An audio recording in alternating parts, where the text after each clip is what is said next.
right, we are live. We will be starting up here in about 2 minutes, guys. Let me go ahead and get things set up.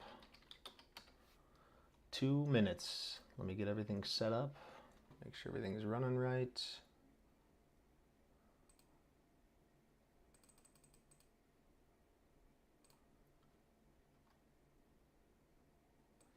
All right. Mic check. Mic check. All right. Looks like everything is going good. All right, there we go. Ladies and gentlemen, thank you for joining me. We are going to get this thing started. Here we go.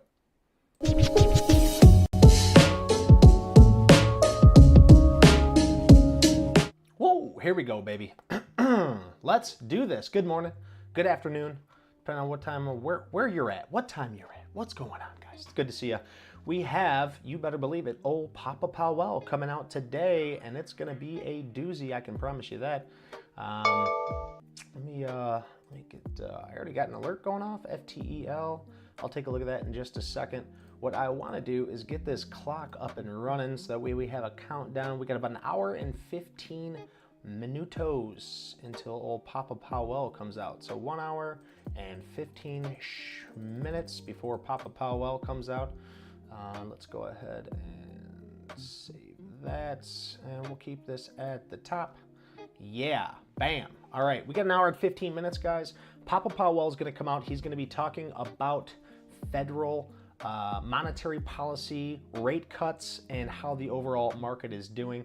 We have the Honorable Jerome H. Powell, the Chairman of Board of Governors of the Federal Reserve System, coming out in 1 hour and 15 minutes. Darn tootin'. And you're gonna hear it first. We have it up, ready to rock. And in the meantime, what we are going to do is be absolutely sure we do some live trading. I'll go over my trades. I'll go over what the S&P 500. We'll do all of that. Of course, I see in the background, it looks like I got laundry to do right here. If anybody wants to do that for me, I'd appreciate it. I'm a little busy right now. Mo Well says PLTR so far I think is my best managed trade of all time. Still holding my shares from 25.72. Added a day at 28.72. The stop loss for today is take at 26.80. Rest at 25.72. Well done, Mo Wealth. Well done.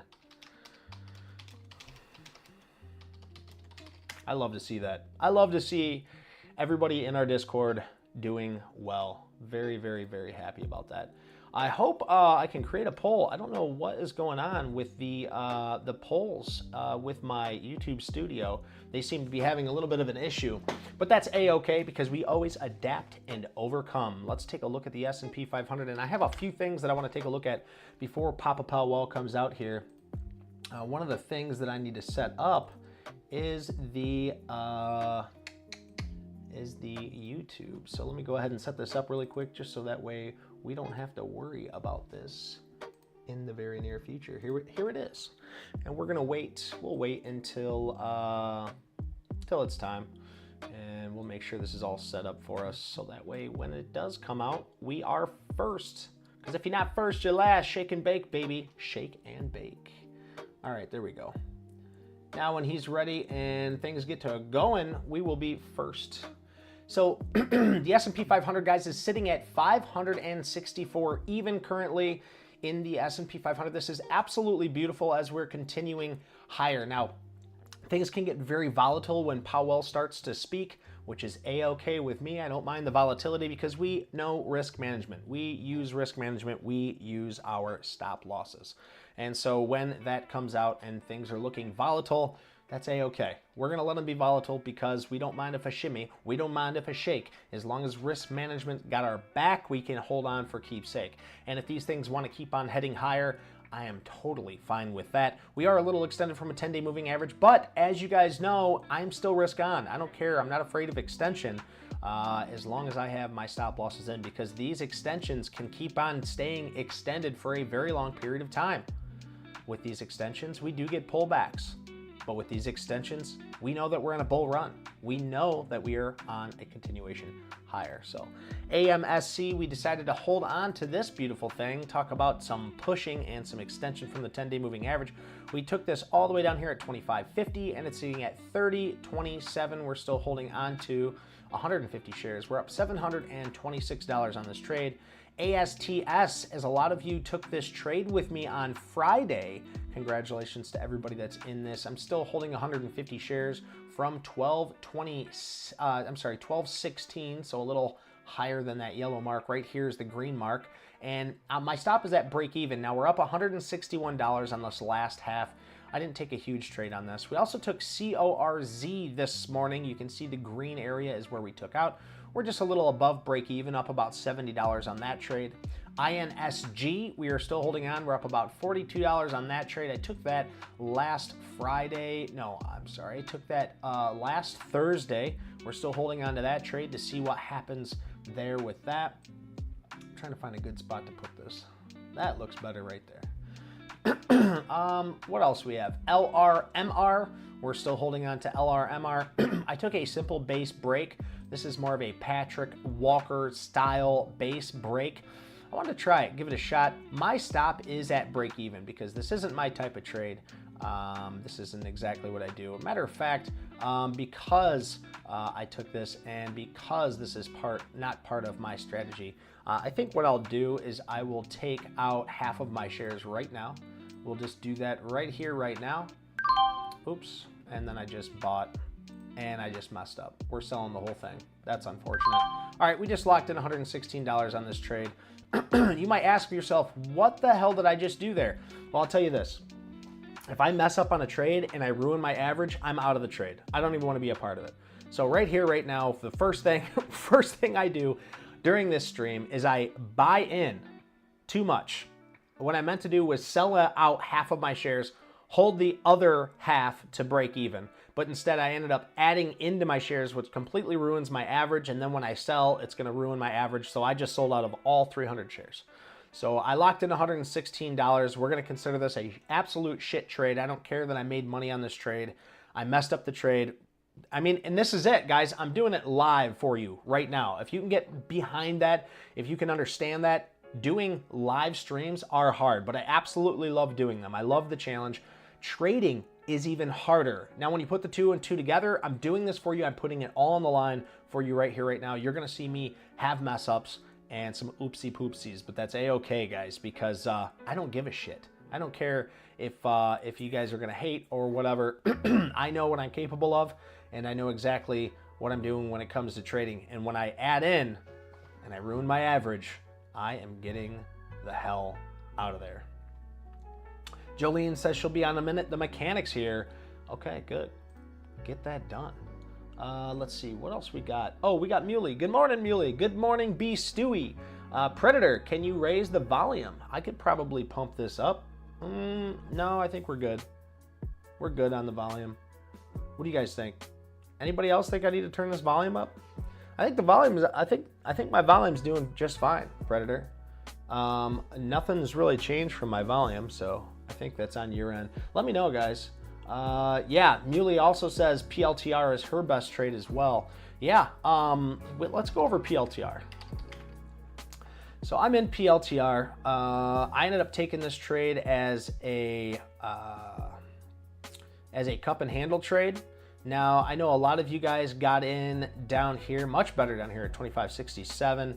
And I know some of you guys even took this trend breakout all the way down here at 23.62 and held on, holding that 10-day moving average. That's absolutely beautiful. Love to see it. Love to see PLTR ripping. Love to see you guys making money in the chat. Awesome job. Awesome job, guys. Let me see if I can do this. I really want to be able to get my damn, this, I mean, look, guys, this is what it's giving me. This is what it's giving me. Why? What are you doing? Makes it hard to chat with you guys if I don't see the updated, yeah, damn. No big deal. We always adapt and overcome. I'll make sure the chat gets up and running. If you guys want, you're more than welcome to join our Discord. It's absolutely free. Check out the link tree in the description below. We do these all the time. Papa Powell comes out in an hour and 7 minutes. We will have it here first, and of course, we will take notes to ensure that we catch every little thing that he says, and I'll probably do a nice little YouTube short to help sum up what is going on. And we will continue on everything that I am in currently right now. I know some of you are asking. Let me just post this really quick.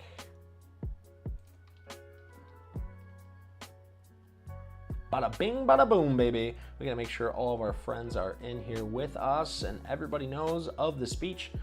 We wanna be first, baby, because if you're not first, you're last. Y'all know that. All right. I'll try and refresh this one more time to see if we can't get this working properly. No, doesn't want to. No big deal.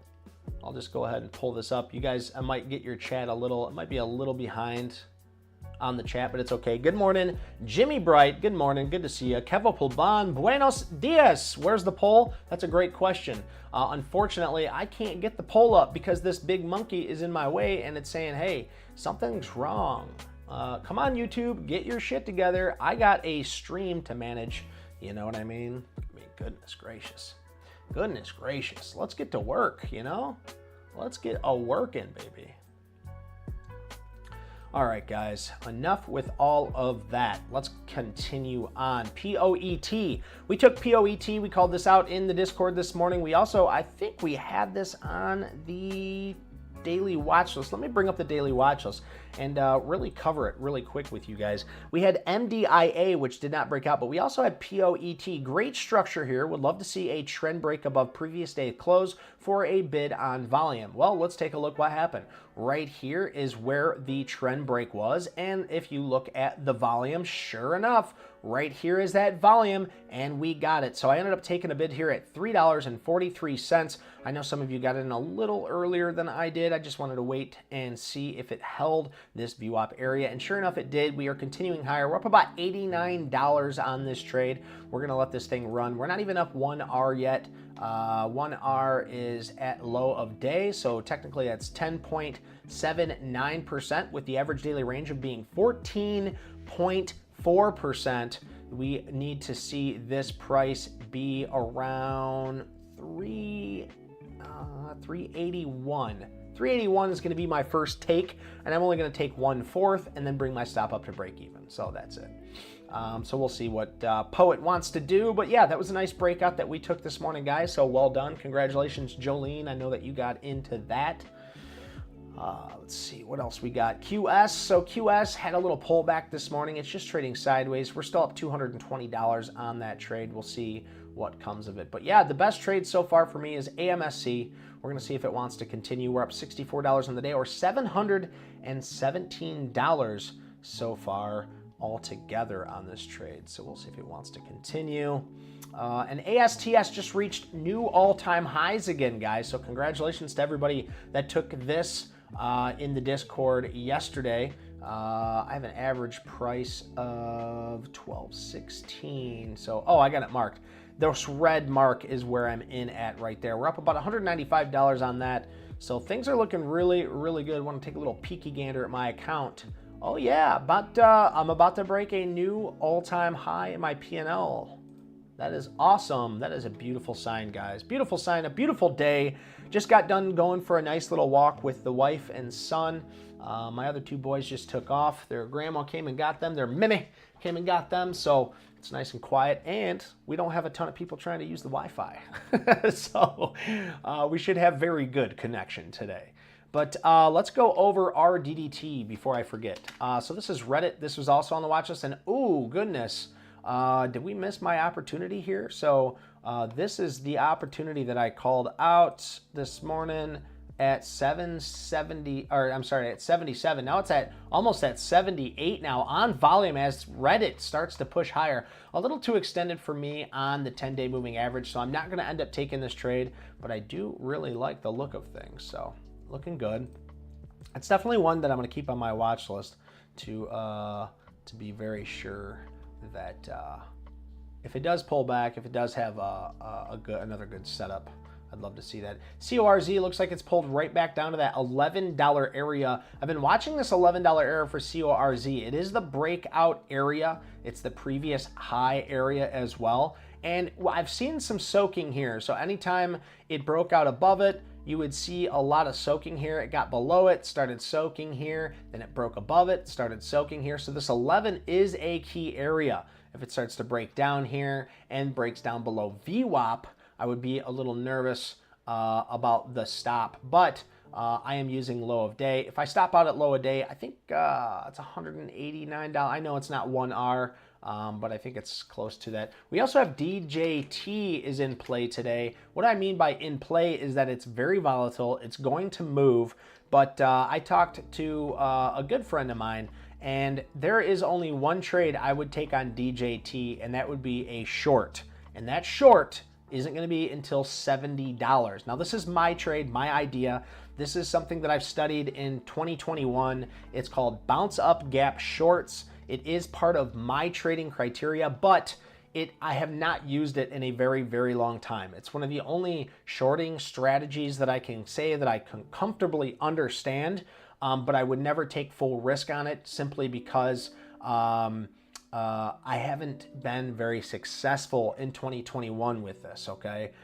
There wasn't a lot in 2021. Well, there was a lot in 2021, but I wasn't the best trader at this strategy. But after learning, understanding them, they kind of disappeared in 2022. There wasn't a ton. It was small cap stocks were very, very stagnant in 2022 and 2023. They're just starting to pop back up. Things are starting to get hotter again, and these bounce up gap shorts could show fruitful, as GME was one of them. I called it out but did not play it, and now I'm willing to take a very small trade. Only 0.25% of my account will be into a bounce up gap short. Now you can see DJT is pulled back. It's creating new higher lows under the VWAP. If this thing finally gets some volume and starts ripping and actually gets above this breakout area of 5562, we might actually see this have some continuation to the north side. And if that happens, the next area after it breaks out of this on volume and has volume exhaustion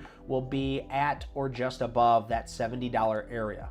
So quote me, you heard it here first, guys. And it might not happen. It might not. The volume right here may overwhelm the buyers, but everybody's trying to buy this thing. And I think if I were a market maker, I would be buying all this up down here. I would be buying, pushing it higher, getting everybody excited again, selling a little bit off into them, buying, back again down here, selling off into them. And I can paint for you guys kind of what I'm trying to explain here. So if we look at DJT, and guys, I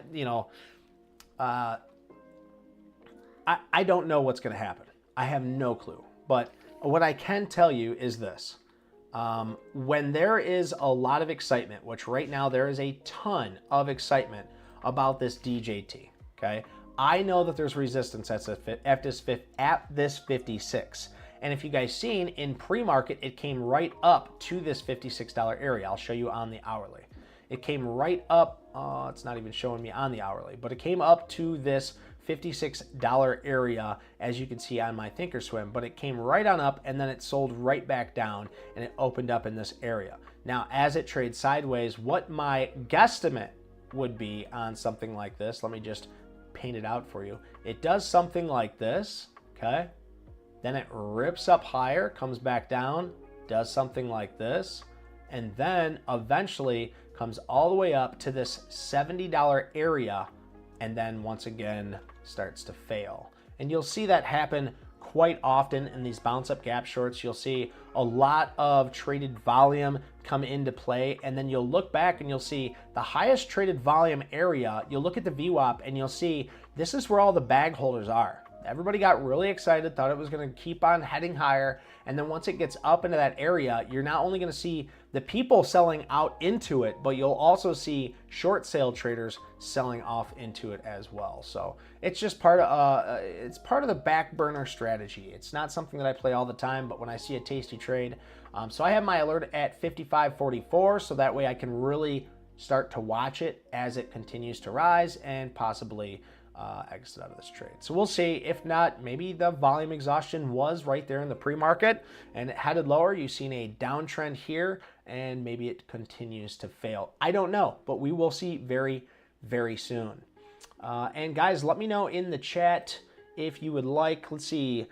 We got Saeed. What's up? Good morning. Yeah, DJT. That's what we just went over. We got to go over DJT. Very, very popular today. We can keep a closer eye on it. What else we got? Dan Bob. Yeah, ask the questions and post tickers. Yeah, absolutely, Dan Bob. Thank you. Greatest moderator alive with us today. We are very grateful to have you, Dan Bob. Thank you for joining. Good morning, good afternoon to some. Yeah, Jolene. Good morning. Jolene, I know you're holding ASTS with us. I do believe we reached a new all-time high, the last 5-minute candle. Things are looking good. Things are looking really good, but just remember, we always use risk management around here. I see you guys sending some love my way. I'm sending it right back. Thank you very, very much. I do appreciate that. B. Stewie says, what up, squad? What up, squad? I'm talking like him, too. That's how he talks. He's got that manly, raspy voice. It'll scare a man. It'll scare him. Give me all your money. Muley. What's going on, Muley? It's good morning. Good morning. Good afternoon to some. Yes, absolutely. Dan Dan just posted the link tree here. Let me just show you guys. Right here's the like button in case you forgot. I'll refresh this page right now in front of you to see what we got going on. But hit that like button. We got 10 and 13 watching. What are you doing? Hit that like button. Don't be shy. It won't bite. And also hit that subscribe button if you haven't already. We always cover when old Papa Powell wants to come out and talk about monetary policy. We are here to watch because that will always change that CME Fed tool. If we bring up the CME Fed tool as we brought up in the meeting yesterday, you can see we have a beautiful Fed rate stay in July at 87.1, but September, watch out September, it looks like we are going to cut rates. We are at an 84% chance to actually come down a quarter of a basis point. So unless old Papa Powell says something that changes this or says something that excites this even higher, we might have an even higher chance to come down 2 basis points and possibly come down in July. But our key area that I've been telling you for at least 3 months now is we're going to come down in July, and then somewhere around last month or the month before, I even said we might get 2 rate cuts because December is looking very, very nice. But with this data, it's showing we might get 3. So that's why we want to watch old Papa Powell talk. So make sure you hit that like, hit that subscribe button so you can be up to date on everything that we do. We bring you live data commentary. I do live trading for you right here, right now. If you can't get behind that, I don't know what the hell you're even doing here, but thank you for joining us. I appreciate everybody being here.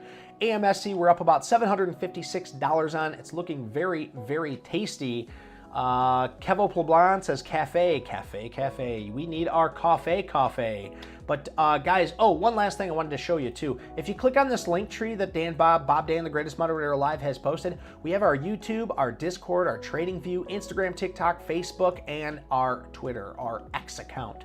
If you click on the Trading View, you can get the same platform that I use to do all of my charting right here. We also give you a free scanner in the Discord every week. And also, guys, if you click on this YouTube, it'll bring you right here. We have a swing trading school, and you guys want to check that out. We show you how to set up your Trading View platform, our trend break, our base break strat, our episodic pivot, and we also go over the base breakout once again with your boy Covey, the man, the myth, the legend himself. We also have things on risk management, volume, how to take the volume trade, which I got to add that in there. But guys, we got a little bit of everything in this link tree, so go ahead and join up, guys. It's absolutely free, and you're going to want to do that, I promise. All right, next up, let me just bring this back up here, guys. Yeah, Powell, when he comes out and he talks, we're really going to want to keep a very close eye on what's being said because it might change that CME Fed tool right away. And let's take a look at the overall S&P 500 because we have less than an hour before Fed Chair, the Honorable Jerome H. Powell, comes out to talk about monetary policy. He's going to be talking about a lot more than just monetary policy. He'll talk about the housing, the rent, how that's affecting people, the prices of different things. The one thing he won't be talking about is politics. You can tell he always veers from that because he says he doesn't want to use politics in any of his decisions. With the S&P 500 now trading at 564.72, we are at a new all-time high once again for the S&P 500. Let's take a look at the QQQs. I can only guess, and sure enough, we are still ripping, but we are still below and still trading below those new all-time highs, but this is still very actionable. Now, the one and only thing that I really want to take a peeky gander at is the IWM. And last night, guys, we had a poll last night. 73% of you said that we would continue higher today, and rip, tater chip, holy goodness gracious, great balls of fire to the north side, baby, as we go. The IWM is very, very excited. If you can't hear it in my voice, I am excited too.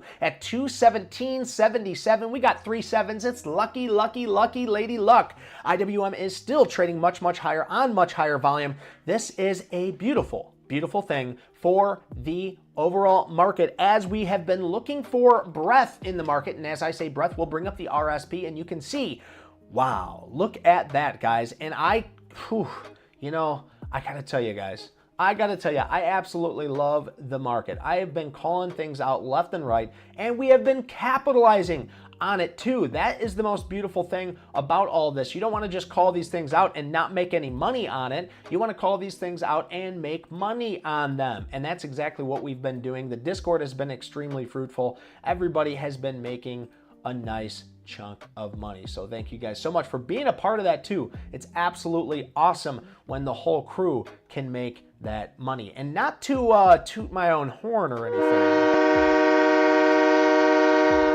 but we called this out. We said, imagine with me, as all the bears came out and they said the S&P 500 will head lower. They said the QQQs, the Mag 7 is pulling back. Things are going to fall. And I said, well, let's just imagine this for a second, guys. The S&P 500 continues to head higher. And what happens? If the Mag 7 pulls back, the IWM shows up and shows breath in the market, and we start to head higher. So let me tell you guys something. Bruh. You got to be positive. It pays to be positive. And I just got to say this. Another one. Because we have been taking one trade after another, making that money. But of course, you always need to stay humble, because the very next day, the market might tank to the sell side. So we always use risk management first and take our profits second. So that way, when this happens, we are still safe. We always stay safe and we always stay positive. So thank you guys so much for being a huge part of this. Bam Bam, I see you in the trading room. Bam Bam, you need to join us in this beautiful, beautiful live stream. Let's go, guys. Let's go. So the IWM is continuing to rip now at 217.80, as this market open was 214.85. So we're up $1 in the IWM. Let's go with just 50 minutes left now until Papa Powell comes out. We will have a little chit chat with him. I'll give him the mic, but we have some chats in the thing here. We got AVGO. You want to know about AVGO?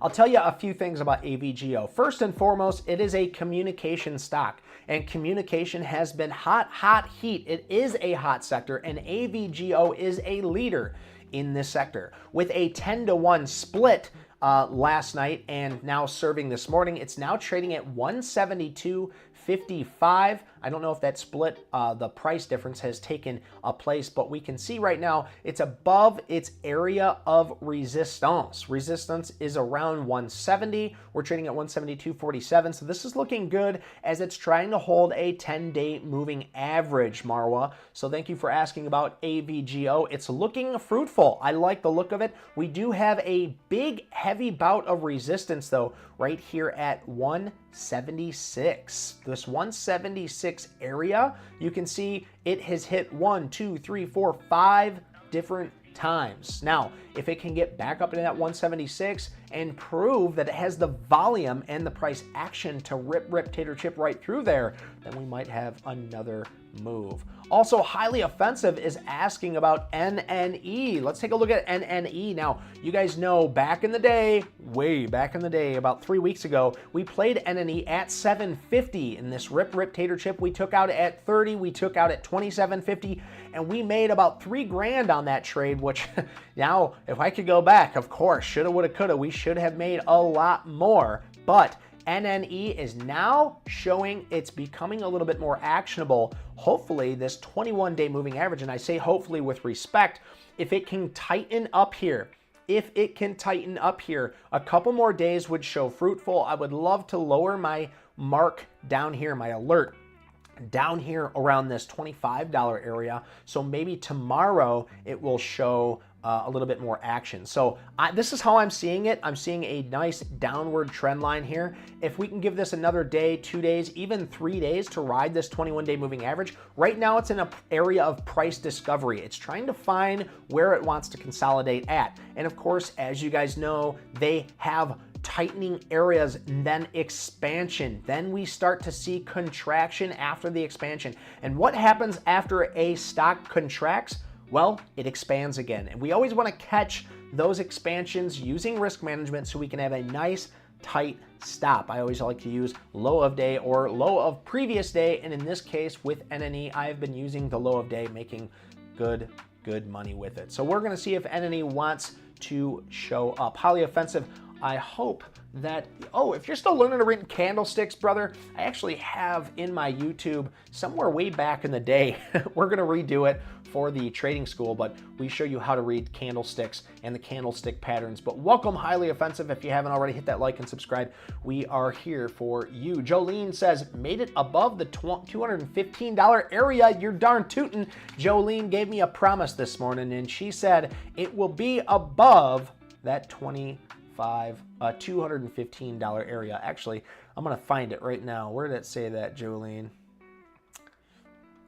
I don't want to spend too much time doing this, but I said, do you promise? Do you promise? And she said, yeah, 215.15, I think you said. Jolene, congratulations on that call out. It's nice to see it happen. Let's see what else we got going on here, guys. Well, we want to keep an eye on DJT. I know it's a popular one. We got 45 minutes till Papa Powell comes out. Hopefully he don't drop the mic on us, as ASTS is starting to pull back now, but we are in this to win this, guys. We took this last Friday. If it wants to come all the way back down to its 10-day moving average, that's fine. It'll stop me out if it closes below it. I'm just using this last half. We're up about $138 on it, so I've got plenty of room to let this thing work. I'd love to see it work. CORZ, you can see it's just kind of trading sideways in this channel right now. It's got this this top here at 1123 that it wants to try and break out of. And I keep telling you guys about this $11 area. It keeps wanting to soak on this $11 area. You can see it actually broke through it, and as it started to come back up, it used it as resistance. Then it broke out above, it used it as support, and now it's starting to head back higher. So we'll see if CRZ was the right move this morning. I'm in at $11, the psychological and technical area that I wanted to take, because that was previous days. Its previous all-time high was $11. So it's a key area. It's a key marking area for CRZ, the data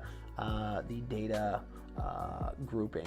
Highly offensive says, yes sir, thank you. Well, you're quite and very welcome. I hope you stick around with us to watch old Papa Powell, the old wrinkly man with the white hair himself.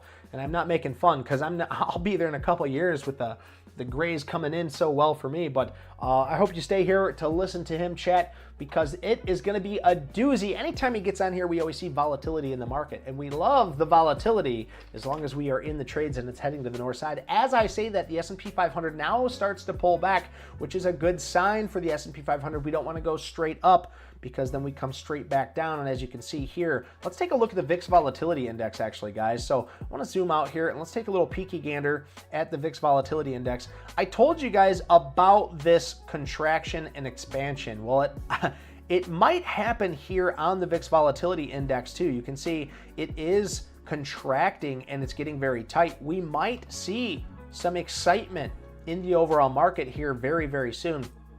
I actually have a friend of mine who will not trade in the S&P 500 or buy any shares until we start to see that excitement and things get to rip tater chipping to the north side. So keep that in mind that we might get some of that expansion, and if we do, that's a-okay.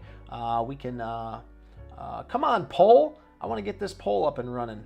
Maybe I'll try it again here real soon. Let's go ahead. I'll try and get a poll up here running. Let's see if YouTube fixed this crap yet. It pisses me off when they you know, I love my polls. I do. I love the polls. Polar opposites, bipolar, you know, all that good stuff. So let's see if, goodness, I don't think my stream elite's working either. I see that we have 2 people that subscribe. Thank you guys so much for subscribing. Absolutely love the subscriptions are constantly going up. The issue with that is that it should be popping up on the screen. So I still got a little understanding to do. I'll do that off stream though, instead of trying to figure it out now. But let's see if we can't get the poll running here for you guys. And if you haven't already, go ahead and let me know what you're watching in the stream. I'll definitely keep an eye on whatever the hell you're watching as well. We're going to keep an eye on DJT, obviously. We'll keep an eye on the trades that we are in, and we'll keep an eye on the overall indices. But if you got something that you are watching that you want to know what my thoughts are on it, or if we have covered it, let me know. Hey, we got it up and running. It's up and running, guys. Let's go. All right, let's start a poll. What should the poll be? What should the poll be? Now I'm excited. Now you got me pumped. Kevin Poblan says, I can't see. Can we move Papa Powell's screen? It's right. You should be able to see it. It's right here in the top left. He's not playing just yet. He's not up and running. So this right here is Papa Powell. He'll be playing very, very soon, but he's not up and running just yet. We got till once this clock runs out, this 40 minutes, Kevo, and it should be up and running. So, yeah, Marwa, yay. Okay, so what should we do for the poll here? Let's figure this out. Start a poll. We'll do, let's see. We'll do a question on the S&P 500. Let's ask if the S&P 500 is going to hold its day's gain. Will the SPY S&P 500 hold its opening? Let's say, will the SPY S&P 500 stay above its opening price? I think that's a good question. Can you guys hear the music okay? Hopefully that's not too loud.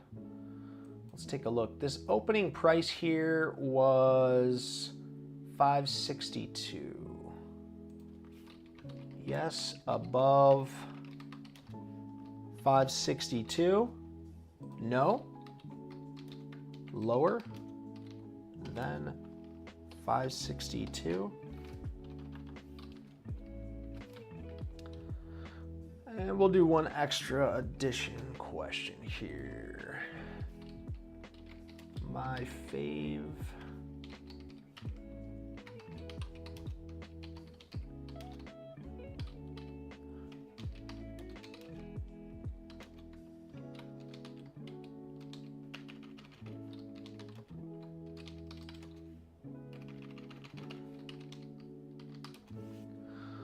I don't know how to spell, guys. I tell you, I would be lost if it wasn't for this, if it wasn't for auto check.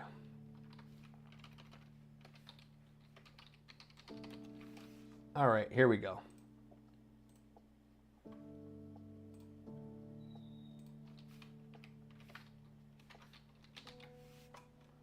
There we go. All right, guys.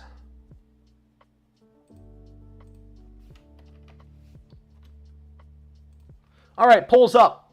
Make sure you end up at some point in time voting on that poll. We have, will the SPY S&P 500 stay above its opening price of 562? Now, the opening price we can see started to rip tater chip to the north side. So if you vote yes, you are already in good standings. But of course, if you vote no, you have a little bit, you're out of the money, so to speak. If you're an options trader, you're out of the money if you get into that. But that's a-okay because you might be right. We might pull back. We are a little extended from the 10-day moving average. So do we continue higher than the opening price of 562, or do we head on lower and break that 562, trading at its lower low of the day was 561.41. So it is possible, guys. We'll see if that's what happens. Or, you know, if you just want to see what the vote is, you can always vote on the last option.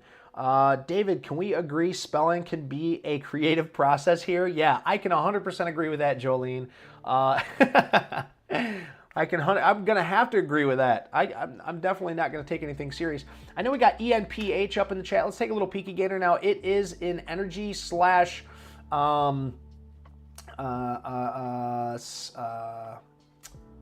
what is the thought? The soaks in the sun, turns it into energy, solar panel. There we go. We have the earnings coming out here on the 23rd, so do keep that in mind when you're looking at something like this. Now, it's below the 50-day moving average, and the moving averages are not lining up here. So I don't like the look of this thing. It's definitely on a long-term downtrend. We don't have any actionable moves that are showing that it is breaking up. It needs to be up above this $140 area on volume for me to want to take a look at EMPH. So I don't really care for it. It's on a long-term downtrend. It's just looking like a dumpy stock right now. It's got a lot of proven that it needs to do. Let's see what else we got in the chat here. Kevin Plabon, are you talking about you can see the ticker? Yeah, that might be an issue. So I can, I see what, that's probably what he's saying. Yeah, Kevo, my bad, brother. What we'll do is while we're waiting on old Papa Powell, I can move this over for you. How about that?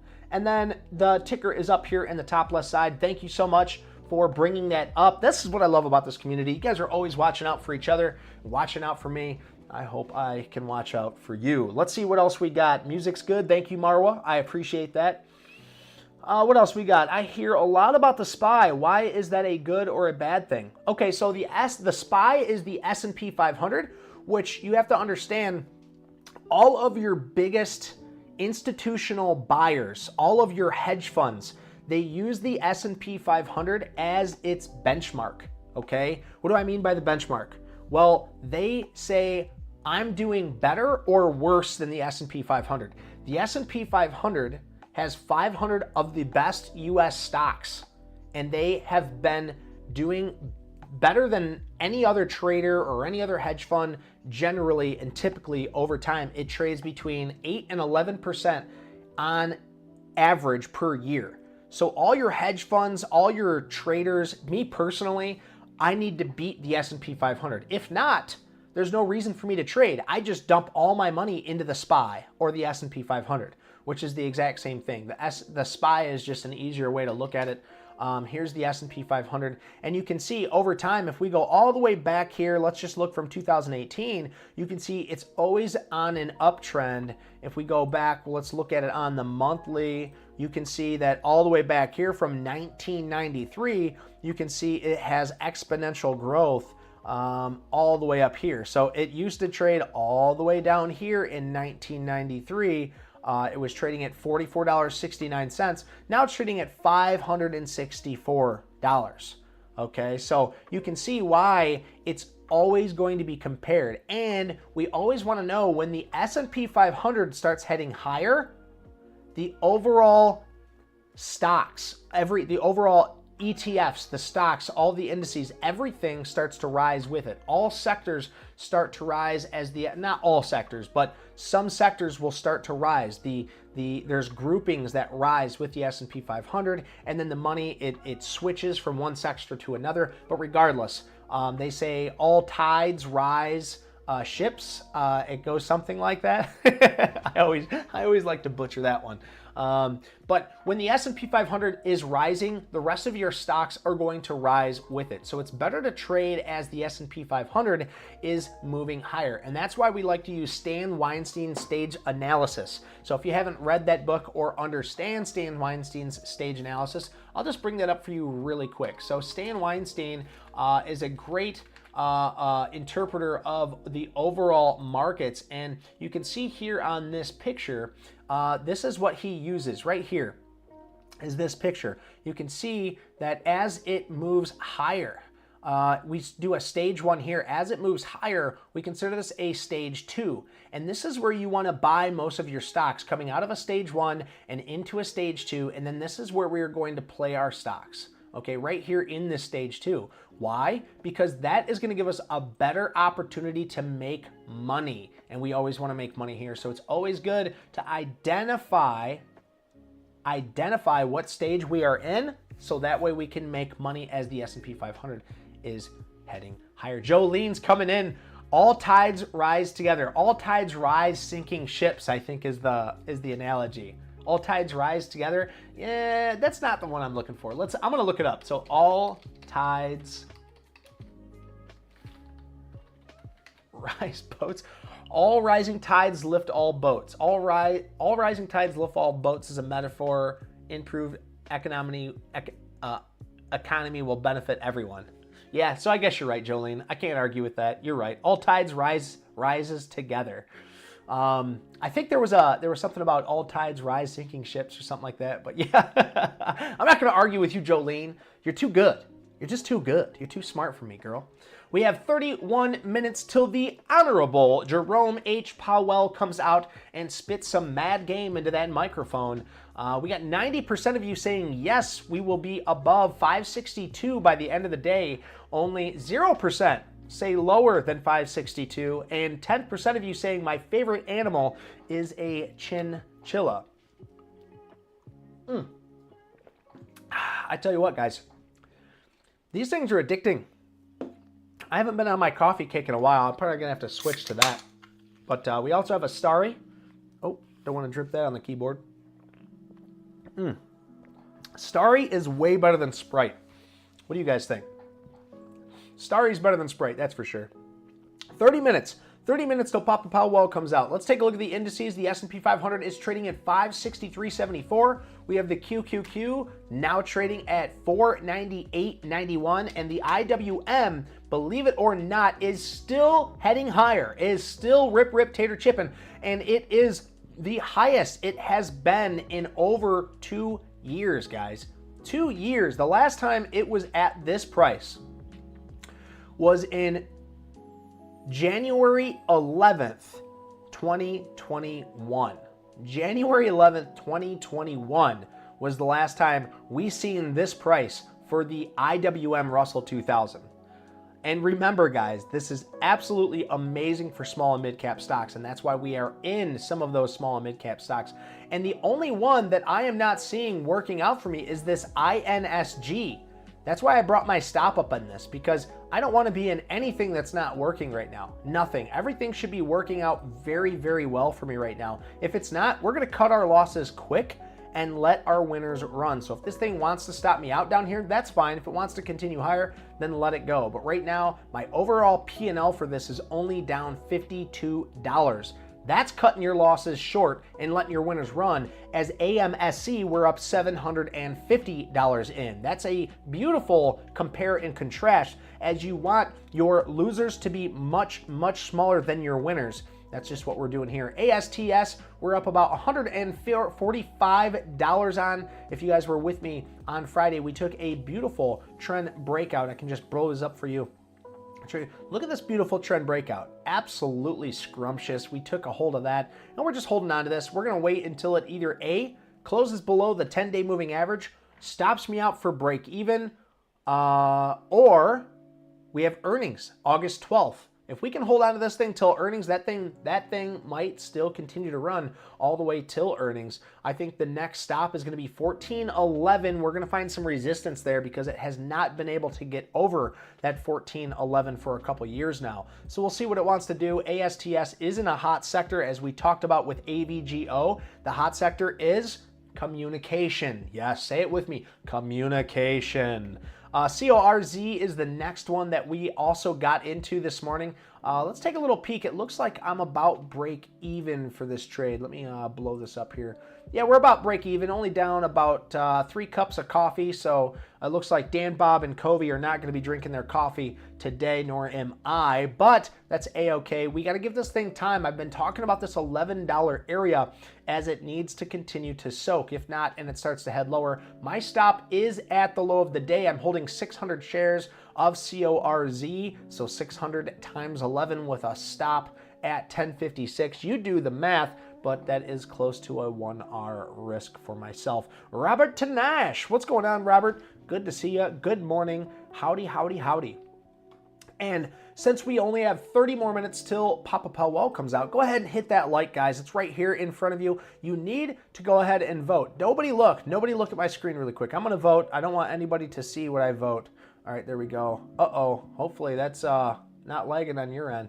It was for a second on my end, it looked like. But make sure you hit this live button too, guys. Hit that live button so that way you are in it to win it and you get everything up to date and on time. Hit that like, hit that subscribe button, and vote on the poll. We got 12 votes so far, so good. Things are looking great.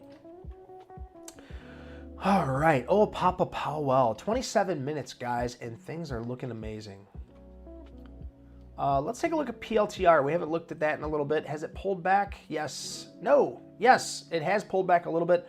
We got in at 28.56. Let's see where that's at. 28.56. So right here. We'll just mark this out so it's easier for everybody to see. In the green. And we'll see if it wants to continue higher. So let's see how the account's looking. We almost hit that new all-time high in the P&L. It's pulling back a little bit now, but we have plenty of time. POET, we're up about $30 on. We're going to see what it wants to do here. We got plenty of room for it to pull back. Plenty of room, plenty of time. We'll see what's going to happen. QS, we're about $263 on the last half of our shares, trading much higher now. We'll see what it wants to do as the S&P 500 is now just getting soaked up on that 5-minute candle as it came down into that VWAP area. All right. Jolene, we got 15 of you in here watching. I think it's about to get popping once old Papa Powell comes out with that microphone.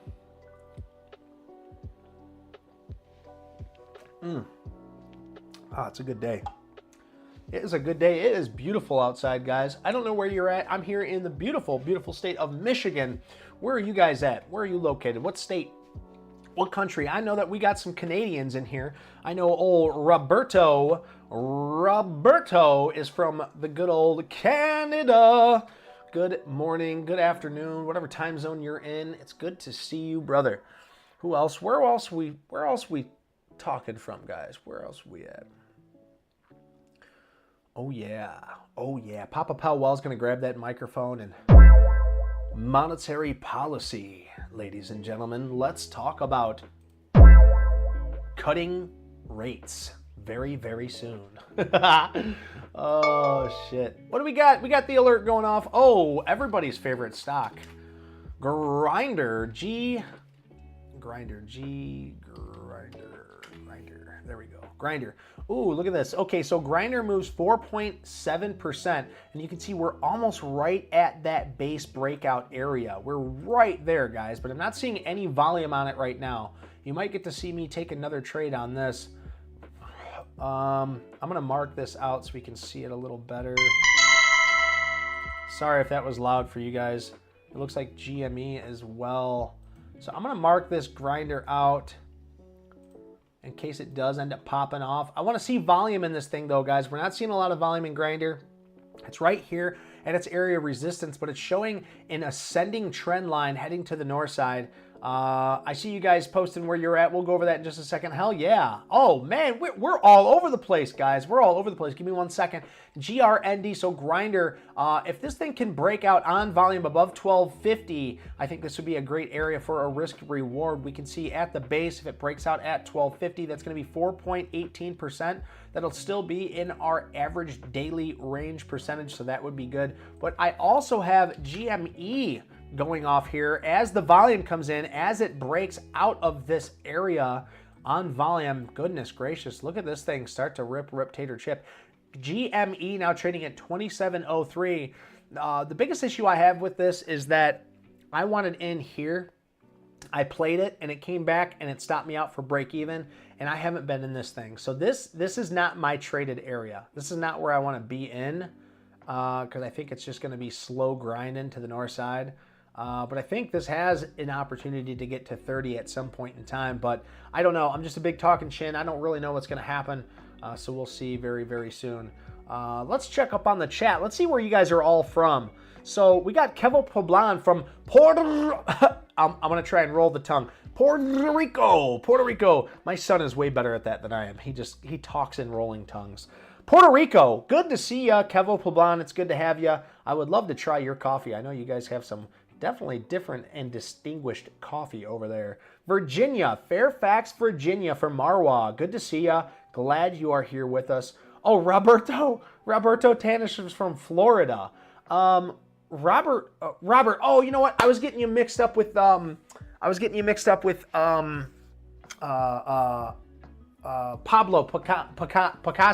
Picasso. My bad. I'm sorry about that, Robert. Yeah, you are from Florida. I was getting you mixed up with our newest member.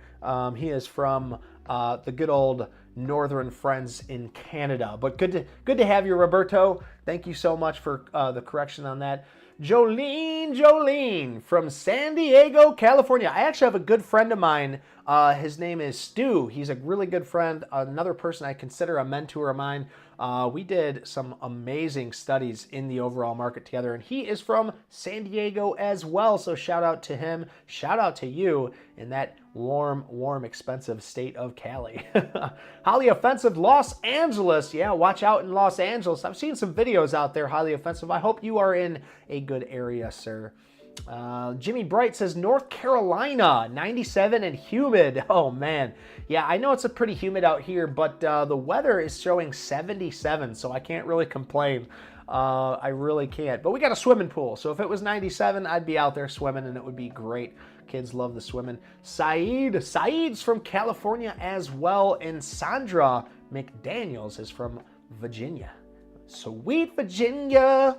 Yay. All right. I won't sing, guys. We're trying to up the subscriber count, not lose everybody because of my singing. It's good to have everybody in here. It is awesome to have everybody in here. We got Papa Powell dropping some, spitting some mad lib, some mad-ish, if you will, in less than 20 minutes. We got Dan Bob Dan. He is from the state of confusion. Yes, absolutely. That will set in your older age. TradeWise says, CT, well, welcome. Glad to have you here, guys. We are a conglomerate. We are from all over the place. We got a little bit of everywhere. Puerto Rico, Virginia, Florida, California, North Carolina, Virginia, Michigan, and Dan Bob Dan is from the state of confusion. Dan Bob, I'm glad you're here. I'm glad you're here with us, brother. The greatest moderator alive once again. All right, the S&P 500 looks like it's trying to contract here. It's trying to hold this area of 563.30. We're going to see if it wants to do that and hold above its volume-weighted average price that's sitting at 563. We're going to see if it wants to do that. Let's see how the QQQs are holding up right now as it's pulling back. It has made it back to its VWAP area, and as we talk, the IWM says, hold my beer, rip, tater chip, ladies and gentlemen, as it continues to the north side. That is absolutely amazing. With the S&P 500, the QQQs, everything is pulling back. The IWM decides, no. The small and mid caps, we are done. We are through. We're going to keep on heading higher. And last night, when we had our meeting, we asked you, what do you think the IWM is going to do? Are we going to pull back? Are we going to head higher? 72% of you in the chat said, we will be heading higher today. And 72% of you so far are correct. Now, of course, we could have a complete change in the market, but this is why we were risk on, guys, because things are looking very, very good. So 18 minutes with Powell coming out, we can see the IWM is leading this market by far on much higher volume than in the past few months. So look at this. We talked about the expansion. We talked about the contraction. And guys, I've told you before, I don't like to toot my own horn, But we've called this out. We called the expansion. We called the contraction. And I said by Friday, last week, by Friday, we will have a notable move in the market. This is simple technical analysis. And if you can get behind this, if you can understand this, or you want to learn and understand this, hit that like, hit that subscribe button, join our Discord. It's absolutely free, guys. We make call outs like this constantly. You just have to learn how to capitalize on it. I'm not going to hold your hand and spoon feed you. We train traders to be traders. And if you can get behind that, this is the place for you. So welcome. I'm glad you're here. The Honorable Jerome H. Powell, speaking for the chair of the Board of Governors on the Federal Reserve System, will be joining me very, very soon. And with that comes volatility. So do keep that in mind. That's why we always preach using risk management. You're going to hear me say a lot of the same things on this channel. That is what's going to create better traders. That's exactly what we want in this channel. All right, guys. So let's go over. I got a few things I want to take a look at here. So yeah, goodness gracious, that whole thing with Trump. Goodness, you know what? I gotta say one thing when it comes to this whole Trump situation. I'm not political at all. I think all politicians are pretty corrupt. I think a lot of them have to be to get ahead because who they're going up is against corrupt. It takes evil to combat an evil. So no matter what side you're on, but I will say this: my love and all my hearts and prayers go out there to the ones that were involved that end up taking the fall. You know, there was an assassination on President Trump. I don't care what you think or how you feel on it.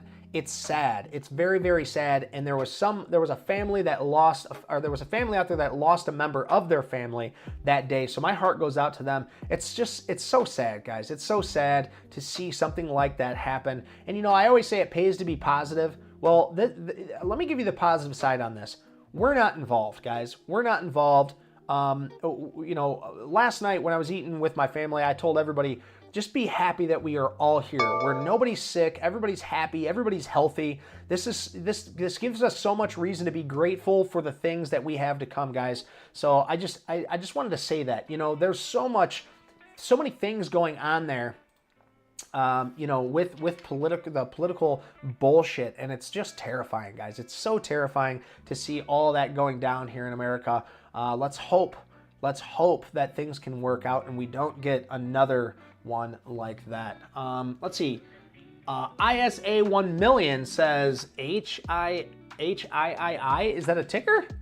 HIII? Wow, look at that.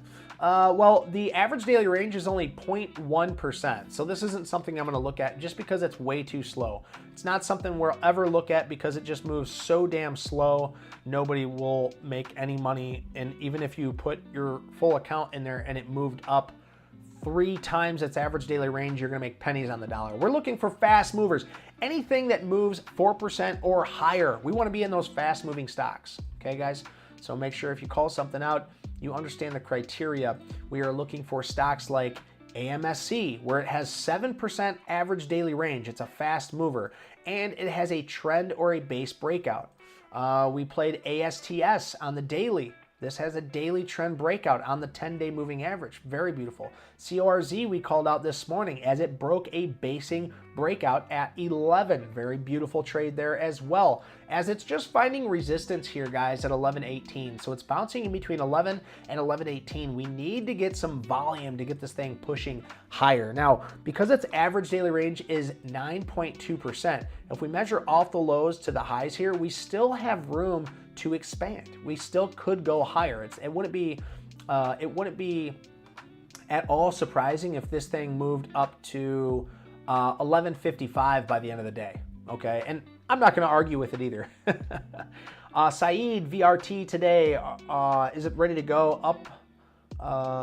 Is it ready to go up or down? So first of all, you know, if I look at VRT, we talked about this yesterday. You know, this thing is on a constant uptrend. It had this huge expansion and some contraction, but it's trading below all of its moving day averages right now. So it's not really one that I'm going to watch. It does have an average daily range of 5%, but because it's below all of its trading averages, I don't see this thing doing much of anything at all. Do keep in mind that its earnings come out on the 24th, so I don't really care for VRT. Whether it's going to go up or down, I don't have a crystal ball, dude. I have no idea. I have no idea which direction that this is going to go. But all I can tell you, this isn't on my plate. If it gets back up into this area of 95.50 and it breaks higher at 95.50 on volume, that would be more of my strategy. That would be more of my kind of trade. And if I see volume come in at 95.50, then it would be more ideal for me to take a look at it. But until then, there's no play here for me. There's nothing here, nothing for me to look at.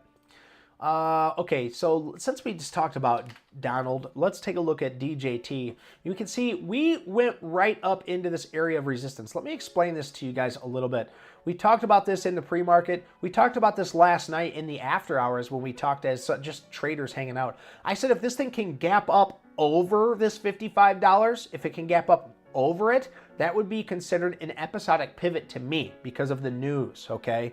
But because it did not and it gapped up into 55, this thing sold off very hard, very fast, and it did not create an episodic pivot. So you can see right here, right there, right 54.50, almost $55 exactly.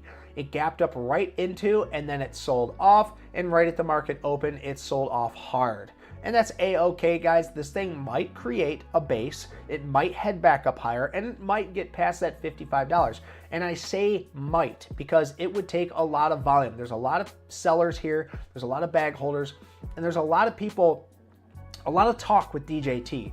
So you got to understand, when there's so many people in one trade, there's going to be somebody selling off into them. There's going to be, it just doesn't work when everybody's looking for one thing. So yes, it gapped up. Yes, it sold off hard, and they're getting sold off into very, very hard. If I were a market maker, I would have did the exact same thing. Bought all this up, sold into everybody trying to buy it. Simple as that. And now if I were a market maker, if there was still volume, which it looks like the volume's really dying off here, there's not a ton happening, but much higher than the previous traded weeks, I would start accumulating back down here. I would start buying, creating another bid, starting another market, letting it rip back up, and then selling back off into everybody again. So that being said, of course, I'm not a market maker, and I could be wildly wrong. But if that happens, guys, you just need to be aware of what's going on in the market. There are people out there trying to take advantage of retail traders, and DJT is not an actionable stock until this happens. So there are bag holders. If it is an actionable stock, I am personally waiting till 70 to try and short this stock, okay? So it might head higher, it might head higher faster, but I'll be waiting for the volume top blow off. None of this is my strategy, okay? Also, if you look at this on the 5-minute, if it comes all the way back down here and starts to get tight, let's say it bases out here and starts to get tight, it might break out in this area. And if it does that on volume 2, that might be a trade as well if you're looking to long this thing. So DJT is definitely on the watch list. We'll see what happens there. Let me take a little peek at my account. Oh, we're almost there. Almost to new all-time highs in my P&L. I'm very, very happy with that. Very pumped with that. We have 10 minutes, guys. 10 more minutes until Papa Powell, the Honorable Jerome Papa H. Powell is coming out very, very soon. So I'm very pumped about that. Let me know what you guys are watching. What are you guys watching today? I don't want to just sit here and talk about me usually, but occasionally I want to talk about you. All right. I got to stop singing, dude. I'm going to be in trouble, man. My boys Covey and Danbaum are going to be like, dude, your stats are going way down. You got to stop singing. The QQQ is heading lower. The S&P 500 heading lower. What about the IWM? Is it holding out? It's pulling back a little bit now breaking its 5-minute 10-day moving average. We're going to see where this wants to land, as I do believe we should pull back a little bit. We've been going straight up lately, guys. We need to have a little bit of pullback to have some constructive rally. We don't want to go straight up because then we come straight back down. So this is looking good. It's looking good, guys. I do like that. We reached a new all-time high earlier today. That all-time high in the S&P 500 was 564.84, so looking very good. Sandra's just brought up PLTR. Sandra Donald, good to see you. Glad you're in here, Sandra. Glad to have you. PLTR looks like it's reached a new all-time high at 23.30, and now it has this basing top character around 29.25. It's pulling back right now, trading at 28.97. This is looking very good for the overall stock, but do keep in mind, guys, this is extended. This does have some extension on the stock.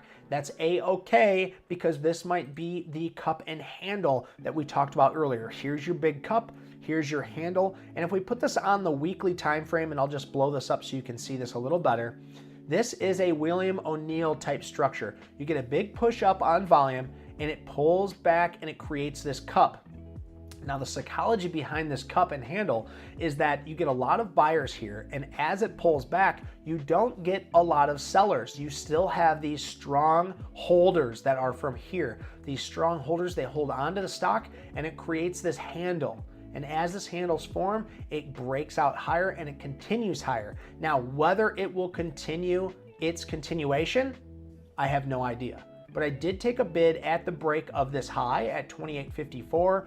We are up on this trade about $83, so nothing much, but this is a more longer term trade. If it wants to break back down and clear the low of day of $27 or $28, I will exit this trade for a small loss. Now, we have 7 minutes till Papa Powell comes out. Sandra, I hope I answered any questions with PLTR. If you are in it, let me know what your average is, Sandra. I would love to know, but PLTR is looking very great. I know Mo Wealth is traded this, and it is one of his best stocks that he has been in. Also, Muley, your girl, our friend, Awesome Art Muley, is also holding PLTR. So congratulations to the both of you for holding on to this beautiful, beautiful stock. Let's take a look at POET, as it looks like it is starting to come back. We're only up $34 on this trade. Womp, womp, womp. It's all right. It looks like it's trying to bounce off that, off the VWAP area.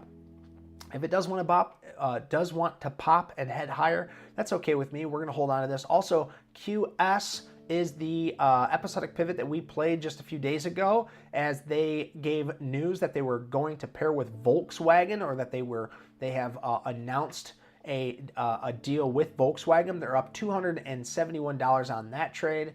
INSG doesn't stop me out here, guys. It did not stop me out. It was within 3 pennies of stopping me out there, guys. That is beautiful. Of course, it lands right at an even $11.30, and now trading back at $11.73. We're almost to break even on INSG, but it is the only trade that I am down on today. So when is Powell Talk coming? Said, 5 minutes, 41 seconds. Right here, you can see there's a timer. And I'll put that timer right here so you know. And then old Papa Powell, he's going to come out just like this, and he's going to go, hey, what's up, Said? Let me talk at you, brah. Let me talk at you. So he'll be here very, very soon. Don't you worry. He will be here just for you, Said. So you stick around. You stick around. Make sure you hit that like and subscribe, because we are doing this for you, baby.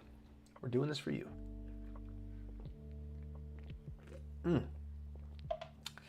don't know if you guys have ever tried this, but they are delicious. Sugar, baby. Sugar me timbers. So good. 1 million, 1 milli. All right. Let's see what else we got going. Let's see. Have we slowed down the bleeding with the S&P 500? I don't know. Right before he starts, guys, we got about 4 minutes, 47 seconds. Do me a favor, take a look at the screen. I need you to make sure that you click this live button. You need to click that live button right here, because if you don't, you're going to be hearing and seeing the action in the S&P 500 a little later than you would want to, okay? So make sure that you do that. Hit that live button. Let me know that that we're not lagging here. Hopefully we're not lagging. I'll give you some love. Here's some love. We're starting here very, very soon. The Economic Club of Washington, D.C. We got you guys. We got some chats rolling in here. What do you think will happen while Powell comes? Well, I'll tell you this. It all depends on what he says. If he brings up monetary policy and starts preaching about how he doesn't find that the current data that has been given in this market is at all holding up to his standards, you're going to see him be a little bit more hawkish on monetary policy, and he'll talk more about prolonging the rate stays. So not cutting rates. And if he does that, you're going to see the market fail. You're going to see the market head down much faster, much quicker than what it is right now. Now trading at 562.77. But if he comes out and he just talks the same old game about how we are seeing what we want to see, we just need more data to help conclude that we are having a soft landing, that the market is stabilizing, that the job growth is still there. We still have jobs. We still have people filling those jobs. And that also, we have price stabilization, and we are seeing his inflation rate come back down to that goal of 2%. If we get back down to that 2%, then he will definitely cut those rates. So that is exactly what I think. Let's see, what else we got in the chat? Saeed, I watched you from the day you and Carlos did a video. Man, are you talking about from like last year? It was a little over a year and like 5 months ago. That was our very first get together. He allowed me into his channel and we had big things. And unfortunately, he hasn't been around for a while. But if you've been here for that long, brother, thank you so much, Saeed, for being here, man. It's so awesome to see you. And I'm glad you could be a part of it before we hit that 1K. That's absolutely awesome. And I see all the love, guys. I see you guys. You're spraying the love. You're spraying the 100s. I appreciate that. That is absolutely awesome. Make sure you guys vote on the poll. Hit that like and subscribe. We're getting ready to start here really, really soon. Make sure you hit that live button. Hit that live button. Hit that like and subscribe button. Guys, this is absolutely amazing. We got 2 minutes before Papa Powell comes out. We're going to go ahead and bring him up right here, right now. I'll put him right here. Put him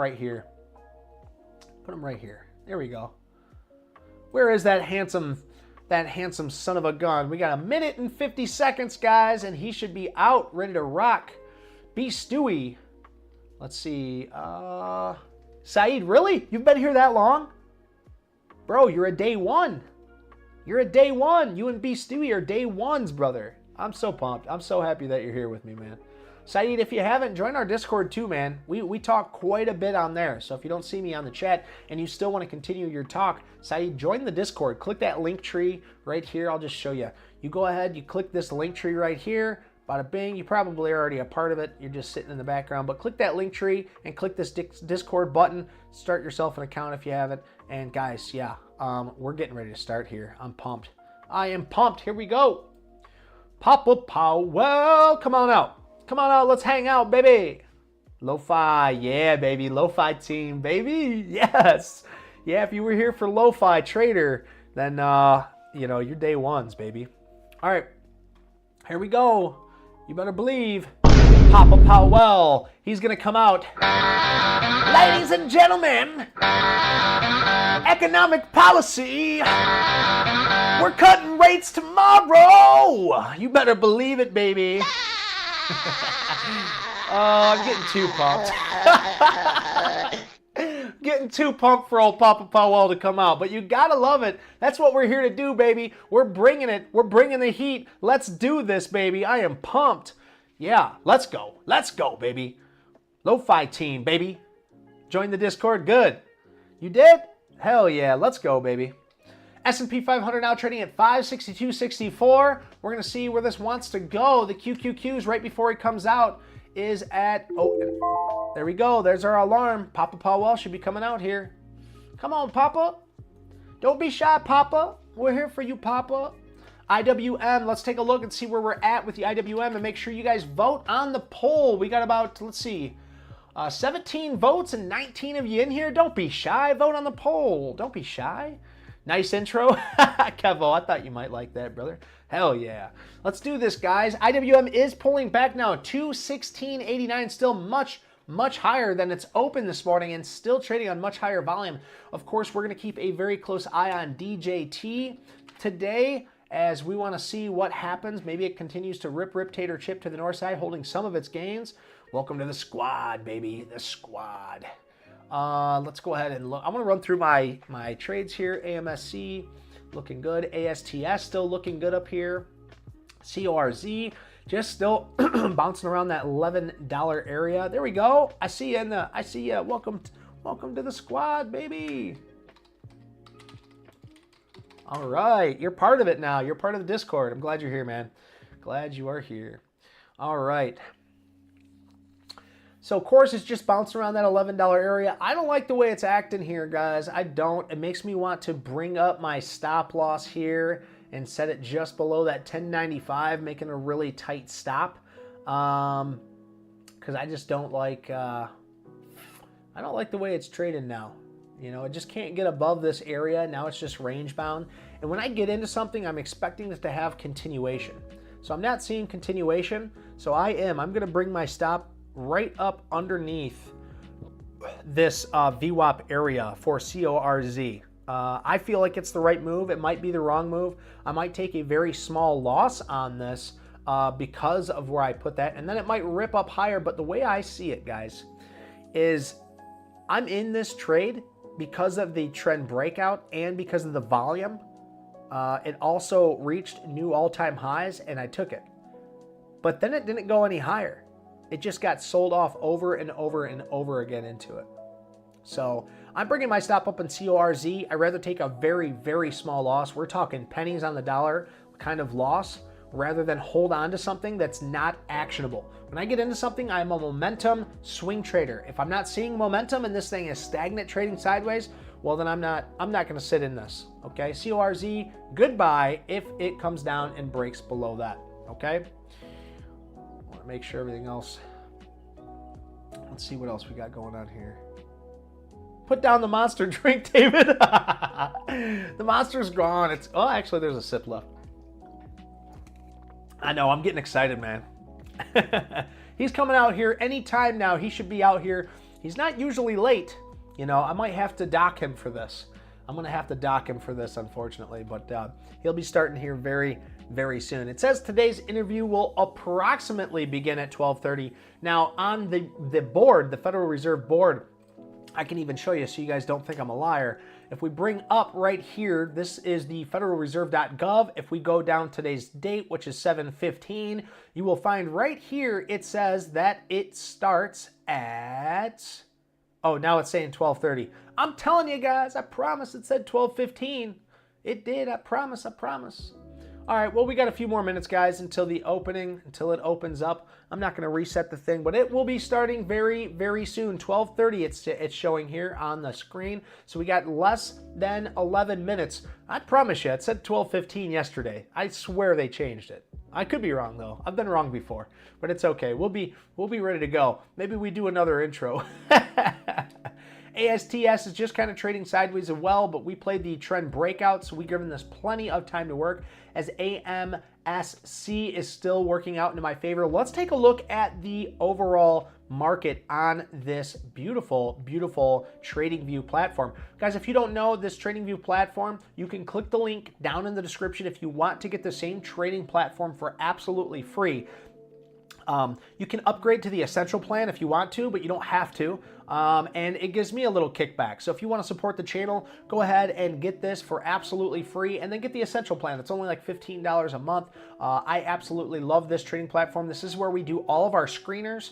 You'll see me doing all my screeners. We give you a scanner to look through, to look at, so that way you are watching all of the best stocks in the overall market with us and you are up to date. So if you want that, click the link in the description. This is TradingView, guys, TradingView. So make sure that, now look at this beautiful stock heat map that they added onto this thing. Absolutely amazing. I love how clean this is.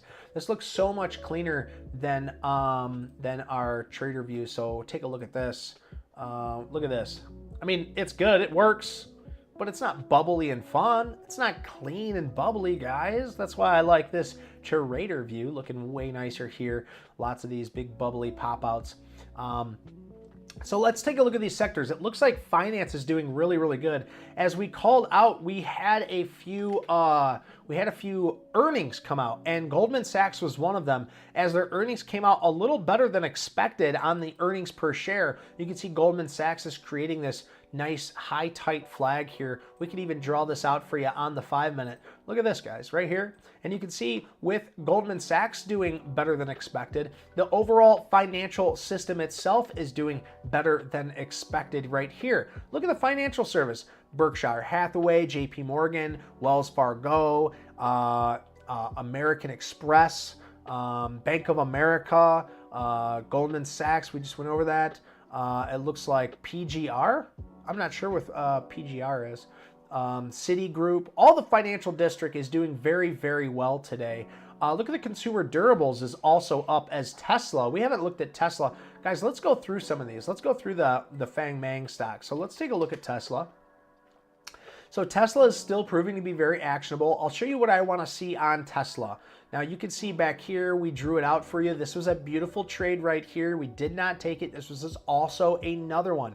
Here's your big cup. Here's your little handle, and here's a rip tater chip to the north side. Now what we want to see now is for this thing to show something more actionable, something like this. So let's see it kind of base out here. Here's the daily, okay? Maybe I can just show, I'll show you a little what I'm looking for. Another trend breakout would be nice. So let me paint this picture for you guys. Say it comes back down here, comes back up, back down, back up, back down. Gets really tight here, and then we get some expansion and we head up to the north side. So this would be the most actionable trade with a basing bottom here. That's what I would like to see personally. Especially because it's retesting this breakout area on the daily time frame. So if we zoom way out here, guys, you'll see here is even bigger flag. So this would be a flag on top of a flag before a rip on top of a rip on top of a tater chip. So we'll see if that happens very, very soon. So this is Tesla. Let's take a look at NVDA, NVIDIA. And NVIDIA had this breakout. We played this breakout and we stopped out as it came down here. We made some good money on that breakout, that trend breakout. Very nice. Now it's just trading sideways. It's holding a 10-day moving average if this thing wants to set up in the future, but right now I'm not seeing any trade on it. We also have Microsoft, the softest one, softest one, is now trading at 542.71. So this is looking okay, not looking as actionable as previous days, but you need to understand, guys, it just reached new all-time highs. It's pulling back. It's in an area of price discovery. We'll see if it wants to figure something out very, very soon. Let's take a look at Meta. I know in pre-market Meta was taking an absolute donkey doo-doo, and we can see here on the daily time frame, it's setting up a nice cup. Maybe this forms a handle and shows us something actionable. Its RS rating is only 87%, and that is because of the pullback that it had the past few days. So we'll see what happens here for that. Let's take a look at AMZN. I know this was up in the pre-market. It's coming back now down, and it's retesting this area of a breakout. So I'll just draw this breakout for you guys here. Look at this. We talked about this breakout. We also talked about why we weren't playing this. But if we look at AMZN as AM, is it UZ? No, AMZU. You can also play this on a 2X bull. That way it moves much, much faster. So if you're into Amazon and you want to play those retail trades, you can play AMZU, which moves twice as fast as AMZN. So this right here has a basing top right here. This would be a great area. So I'm going to go ahead and set my alert for this. If it wants to break out of this area. Also, it's pulling back and it's retesting the overall breakout area. So let me go ahead and get back to AMZN and you'll see what I'm talking about. I drew this basing breakout on the daily time frame. And if we zoom back in here, I want to make sure you guys can see it. See this basing? This huge cup. Huge cup. And then if we zoom in here, you can see that same white line. It's coming back down. It's retesting that area. So if it bounces here and heads higher, this $200 area might be the best basing breakout area that money could buy. So keep that in mind, guys. These are my thoughts, they're not yours. And we have about 5 minutes. 5 minutes until Papa Powell's coming out. So stick with me. Bear with me. Don't bull with me.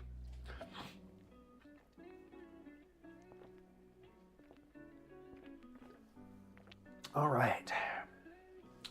I think we're all set up. What else? What else we got on the Fang Mang?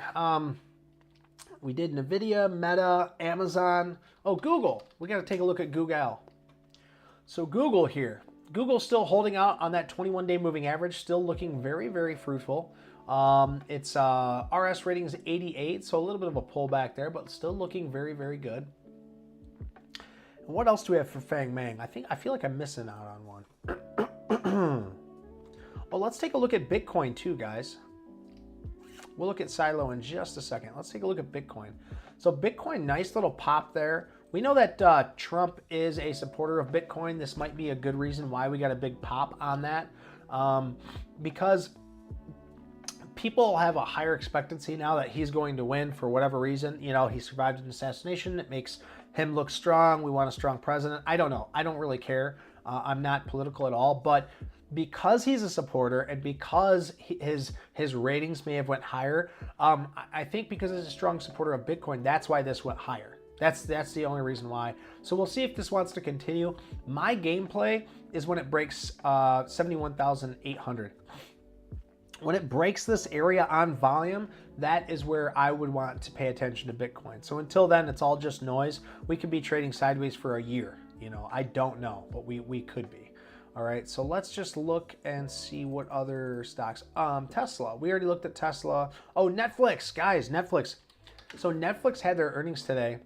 No, not today. That's this week. So on the 18th, so in just a couple of days. And right now, Tesla is bouncing off its 50-day moving average, retesting this area after it broke through it much back here in May. In May, it broke through that 50-day moving average. It's coming down. It's retesting the 50-day moving average. We'll see what it wants to do. Its all-time highs is that $700 area. $700.99 is where the biggest seller lied in wait. And right now we're trading at 659.11 as it came right up to that 7 at 698.56 before selling off. So we're going to see what it wants to do there. Let's see, Google. Oh, Apple. We don't want to forget about Apple. Delicious and nutritious Apple just reached another new all-time high today, guys. So that's looking really, really good as well. New all-time high put in for Apple, 237.23. Looking very good up here, very advantageous as Apple has earnings August 1st. So we want to keep that in mind as well. Let's take a look at SILO before Papa Powell comes out. He should be out here in just 2 more minutes. SILO, absolute, excuse me, highly offensive for telling you this, but this is a dog shit trade right here. This ticker needs a lot more proven to do. Not only is it below a declining 200-day moving average, it's also down below its 50, 30, and 21-day moving average. In order for me to ever take a look at SILO, it would need to gap up well over $3 and then pull back, start riding a 10 or 21-day moving average. So if this thing could just jump way up above all this resistance, get way up here to like 350, which it definitely can do because it's a highly pump and dump manipulated stock.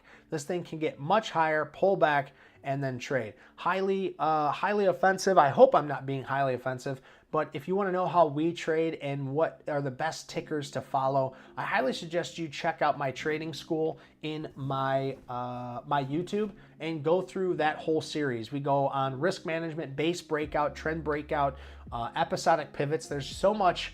That's just a vat of knowledge in there, dude. It really is. And if you take the time to really look at that, you're going to increase your odds in what you trade by going through all of that, because we only focus on the relatively strongest stocks, the faster movers. So that way, if you have an account that's under, let's say, $1 million, you're going to have a bigger advantage being able to get in and out of liquid, fast-moving, trend-breaking, base-breaking stocks, because you can get in and out of these stocks. So that's what we like to focus on, guys. So make sure that you are going through that base and trend breakout strategy. Now it is 12:30. We're going to see if he's ready to come out. 12:30 p.m. Eastern. Come on, old Papa Powell. We want you to come on out. Bruh. Get out here, bruh.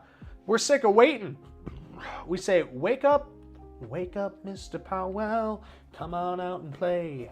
Monetary policy, it's just not for me. Let's all cut on the rates. Highly offensive says, I appreciate it. I'm going to check it out today after work. Perfect, brother. I do appreciate that. Yeah, we're always here willing to learn, because my motto is you are a loser unless you're learning. We want to always make sure we're learning something every single day, guys. Every single day we want to learn something new. So make sure that we are learning something new every single day. I know I learned a few things today. One, I need to double check my times. I mean, I may have had it right, but you know, you never know. You never know. Come on, Powell, get your fancy ass out here. Let's go. I'm sick of waiting. I'm going to run through my trades really quick and see where we're at. Up about $800 in AMSC. That's looking very, very good. Let's take a look at the rest of these. ASTS, we're up about $162 on right now. CORZ, just trading back and forth, has not stopped me out on the break of that VWAP area. So now we're up $87. A part of me wants to just exit half of my trades right here, which I'm going to do right now because I expected to be stopped out. So I'm going to sell half of my shares right here. And now I'm bringing my stop loss up right under that VWAP area once again. So now I've locked in $40. Yes, a very, very small amount. I've locked in $40, and now I'm going to imagine me being stopped out on this last $40. If it wants to continue, if it wants to actually break out and show the momentum that I originally got into this for, then I will accept it and I will get paid. But if not, and it wants to break down, that's fine. I'm not losing much. I'm actually gaining a small amount. So that's what we're going to do here. This is price action. If I'm not seeing the breakout and the breakout's not happening, then I'm out of this bitch and let it rip, tater, chip without my other half of my shares. I'm fine with that. And it looks like it's really trying here. Come on, get up above. Daddy wants to make some money. I want to eat some steak dinners tonight. You know what I mean? Come on, let's go. INSG, we also said that this thing wasn't being actionable today as the overall market, the S&P 500, the small cap and mid cap stocks, they were up and they were doing well as INSG pulled back down, bouncing off the 10-day moving average. I decided to bring my stop right up under that moving average. And sure enough, it bounced off the 10-day and started to head higher. So we're going to see if it wants to hold out. If not, I'm willing to cut my losses quick and let my winners run. As PLTR is starting to show on the 5-minute a pullback where it's creating a trend here. So let's just draw this out for you. We'll see what happens throughout the day. But right here, it's still trading above its VWAP area, above where we bought in at 28.56. It's now trading at 29.06. So still looking very actionable for PLTR. And as I say, it starts to head a little higher. We're going to see what happens with PLTR, but we still have plenty of time. POET finally breaking down now below that VWAP area. So we're going to give this plenty of time. I'm using the low of day and I'm going to hold on to this until it does stop me out. I would like to say though, I'm very proud to say this, and my whole demeanor might change by the end of this talk, but I have finally reached a new all-time high in my P&L today, so things are looking very, very good for me today. I hope everybody else's account is as green as mine is, so thank you very much for being with me, and thank you for letting me kind of toot my own horn on that one. Where are you, old Papa Powell? What do we need? Do we need to do like a, a chant for old Papa Powell? That might be necessary. Maybe somebody needs to give this guy a shot of coffee, some espresso, maybe some Kevo Poblan's coffee from out there from Puerto Rico, some of that real wake-up coffee juice to get him up and running. Let's go, Papa Powell. We got shit to talk about, and we got London on the track. All right, so it looks like our trades are doing good, guys. I would love to see CORZ break out right here, though. I know it's trying. It'd be funny. All I got to do is sell out. I got to sell a few shares, and this thing starts to take off. I'm fine with it. I'm fine. If that's what I got to do to make you guys money, so be it. Let it rip, tater trip. Saeed said, I lost 3K today. Goodness, dude. What are you doing, Saeed? Brother, no, I don't like that. I don't like to hear that. But hopefully it's only like 1% of your trading account. Hopefully you got a $300,000 trading account, and that's only 1%. Because I don't wish upon that on anybody. So, Saeed, I hope you understand risk management. I don't know how long you've been trading for or if you understand it, but, really focus on that risk management because $3,000 is a lot to really anybody. Unless you have a $300,000 account, then $3,000 is only 1%. And if we speak in percentages, that's not so bad. Jolene says, Powell needs whatever you are drinking. Powell couldn't handle this drink. He'd be shaking.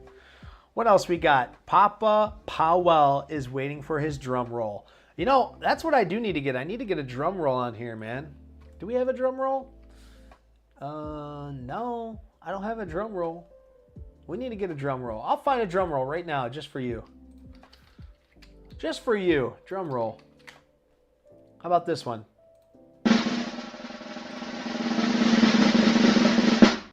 Powell. How's that one? Or do you like this one better? Ugh, I don't like that one. Or this one. Oh, I like that one.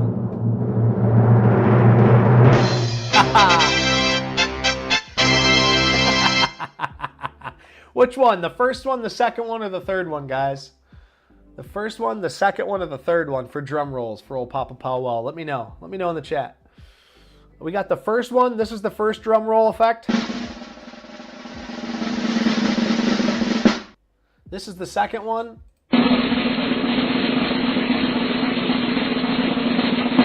Or the third one.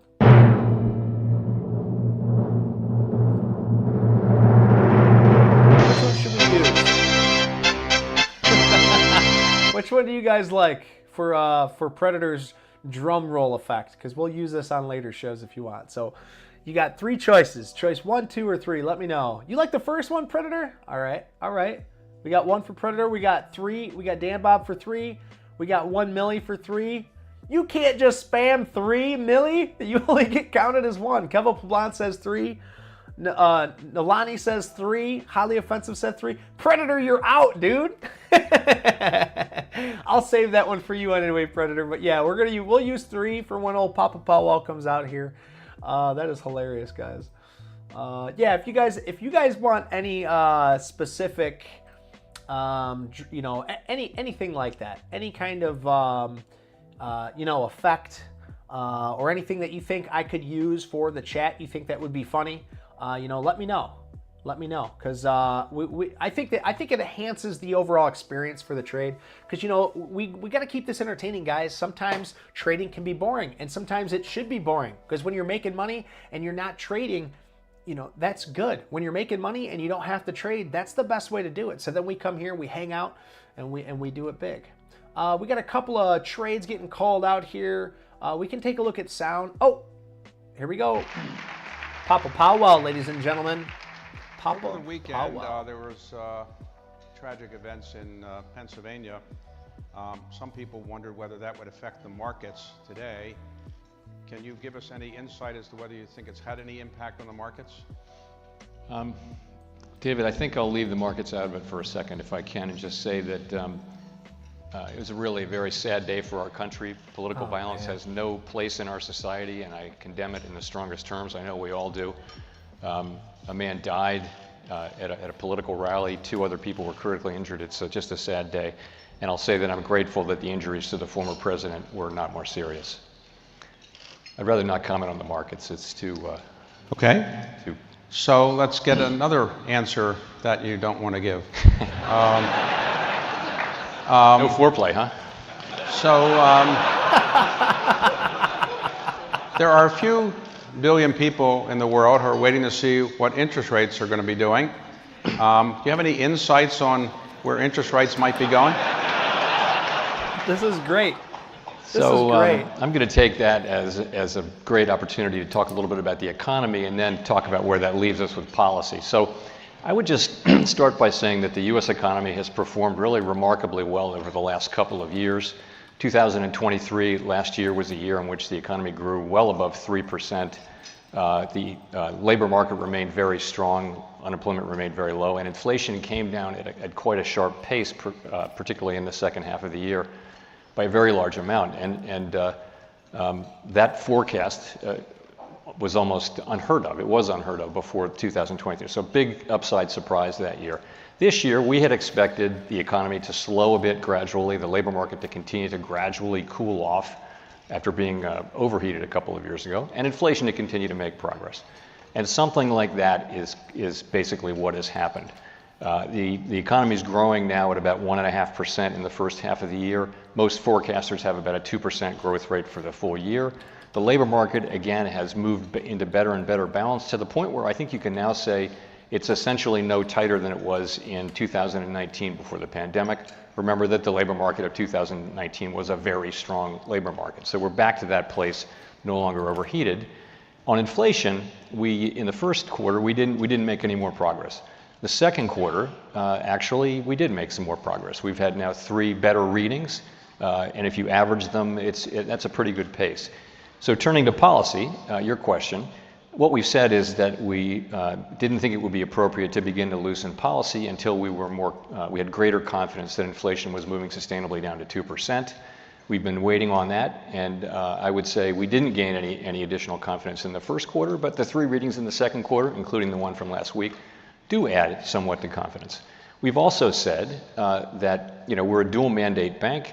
For a long time since inflation arrived, it's been appropriate to focus mainly on inflation, but now that inflation has come down and the labor market has indeed cooled off, we're going to be looking at both mandates. They're in much better balance, and that means that if we were to see an unexpected weakening in the labor market, then that might also be a reason for reaction by us. Okay, I think I understand. So to put it in terms I can for sure understand, the markets are suggesting, the futures markets, that there's a 90% chance that the Fed will lower its discount rate in September. Do you think the markets know what they're talking about? So today I'm not going to be sending any signals one way or the other on any particular meeting. So just to ruin the fun right at the beginning. Oh.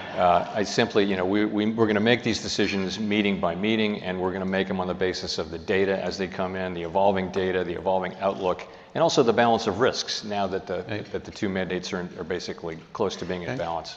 All right, there are some people who say that the Fed would not like to lower interest rates in a presidential campaign period because you could be criticized for helping one party or another.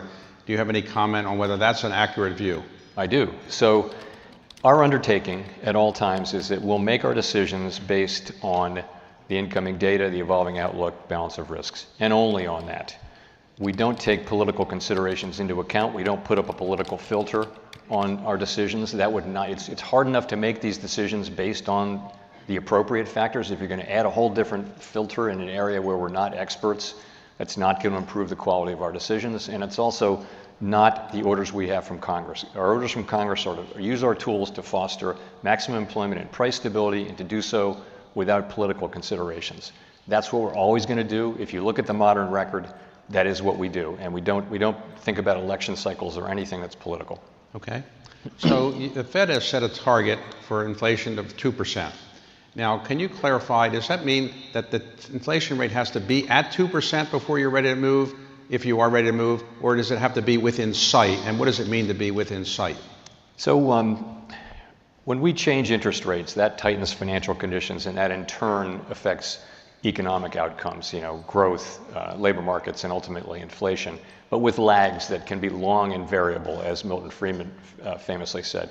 And the implication of that is that if you wait until inflation gets all the way down to 2%, you've probably waited too long, because the tightening that you're doing, or the level of tightness that you have, is still having effects which will probably drive inflation below 2%. So we've been very clear that you wouldn't wait for inflation to get all the way down to 2%. Our test has been for the past quite some time that we wanted to have greater confidence that inflation was moving sustainably down toward our 2% target. And what increases that confidence in that is more good inflation data. And lately here, we have been getting some of that. Okay. So when you say we, let's talk about who we is. The FOMC, for those who don't follow Washington acronyms, it stands for what? What is the FOMC? It's the Federal Open Market Committee. Okay. And who is on that committee? It's a little bit complicated, our structure is. We have 7 governors here in Washington, all nominated by the president and confirmed to staggered 14-year terms. And we have 12 Reserve Bank presidents at reserve banks around the country. All 19, 7 plus 12, are participants on the FOMC. In any given year, all of the 7 governors vote, and 5 of the 12 Reserve Bank presidents vote. But one of the voters is always the New York Fed. Okay, and so when you have an FOMC meeting, how many do you have a year? We have 8 a year. Okay, so you have 8 a year, and when you get together for 2 days or so? We do. So generally starts at noon or in the morning of a Tuesday, and we go all day. We generally talk about the economy, the financial stability issues, whatever special topics there may be, And at the end of the day, each person speaks on those things, and I speak at the end of that day. Then there's a brief presentation on monetary policy, and then we go to dinner upstairs in the Martin building, and we come back the next morning. We come in at 9 o'clock, and we talk about monetary policy until we're satisfied with the outcome on monetary policy, and that usually takes most of the morning. Okay, so when you go into an FOMC meeting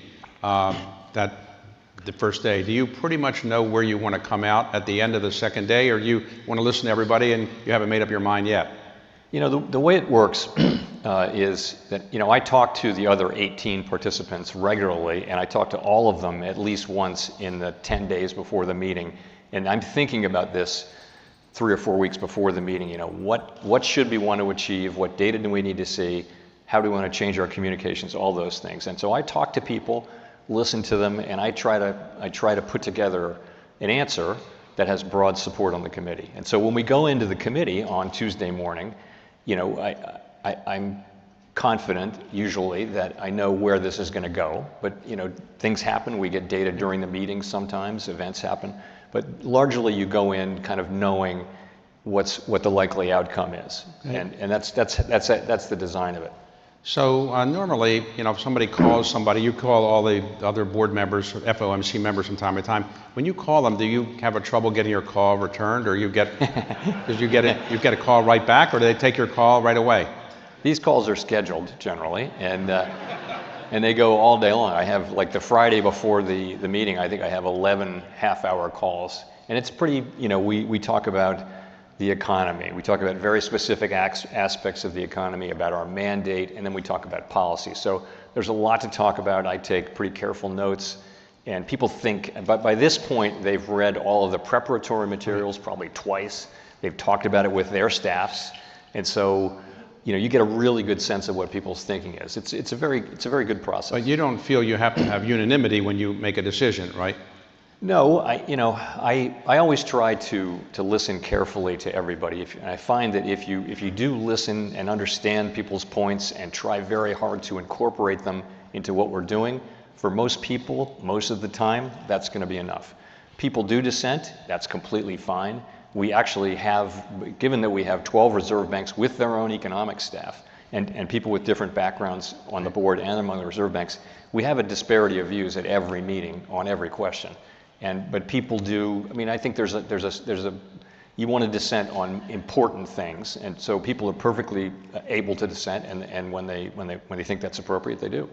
So a lot of people in Washington, government agencies, are very good at leaking things. You're not that good at that. Why doesn't the Fed leak more? Why don't you kind of leak a lot more about what you're going to do? You just don't leak that much. I'm kind of proud of that, actually. We do take our obligations to confidentiality very, very seriously, and because we know, you know, how consequential it would be for someone at the Fed to be leaking. You know, our whole success depends on having the public's confidence that we're ethical and that we're working on behalf of all Americans and not on behalf of ourselves, and we're not leaking and that kind of thing. So we do have a culture. When we're working on for example, a regulatory matter or some, you know, matter involving one of the banks, it never leaks out of the Fed. So I am proud of that record. Okay, so if you go back in history, when inflation began to arise after COVID, at some point people said, including you, that it was transitory. In hindsight, what do you think people missed about the nature of the inflation? Why was it more enduring than people initially thought? So this is a question that people will be writing papers about and debating long after all of us are gone. And it's early to say. It's actually kind of soon to be answering it. But I think so. Here's my answer to that question. When inflation arrived in March of 2023, it was really coming out of the goods sector, and it was connected to really high demand for goods, and it was. And you know, the supply chains, global supply chains, which account for most manufactured goods, collapsed because of too much demand and because of COVID. And you know, so, and to us that looked like a temporary, fleeting situation. We also lost several million people out of the labor force, so wages went way up as the economy really boomed when we reopened the economy. And we thought, vaccines were coming in, and we thought that would fix itself too. Kids would go back to school. We essentially overestimated how quickly the economy would return to normal. These things finally did happen in 2023, but they didn't happen in 2021 or 2. And what we meant by transitory was that it would go away fairly quickly without the need for our intervention. You don't want to intervene with interest rates if something is going to go away quickly without us intervening, because monetary policy, as I mentioned, works with long and variable lags. So the lure is you look through things like a temporary oil shock. So that was the mistake, was that it actually didn't reverse itself. The problems with the supply side didn't reverse themselves until 2023, when they really did, when we got a big burst of employment, and also the supply chains were fixed. So in hindsight, now knowing everything you now know, would you have done anything differently? Would you have had less quantitative easing? Would you have changed interest rates differently? What would you have done differently now knowing everything we now know? It's almost unfair. Hindsight's always 20/20, right? We remember what we were doing in real time. We went from a really nice economy in December of 2019 to a global partial shutdown of the economy, and we were contemplating, there was no thought that vaccines were around the corner, the economy's closing down. We were looking at severe and perhaps prolonged downside risks. Literally people thinking and doing work on, are we going to have another depression? Is it going to be the 1930s? So governments around the world, and in particular the United States government, really went to work to provide a lot of support to the economy. We did everything we could, including many things that were red lines that we'd never crossed. We crossed them to support the economy and support the financial system. And it was all done because we were managing severe downside risks, which did not materialize. We did not have a depression. And part of that is because of what we did. Then the economy reopens, and demand is very, very strong. And we saw a big burst of inflation everywhere, including in the United States. It was different in different places, but so that's what happened. And it's not.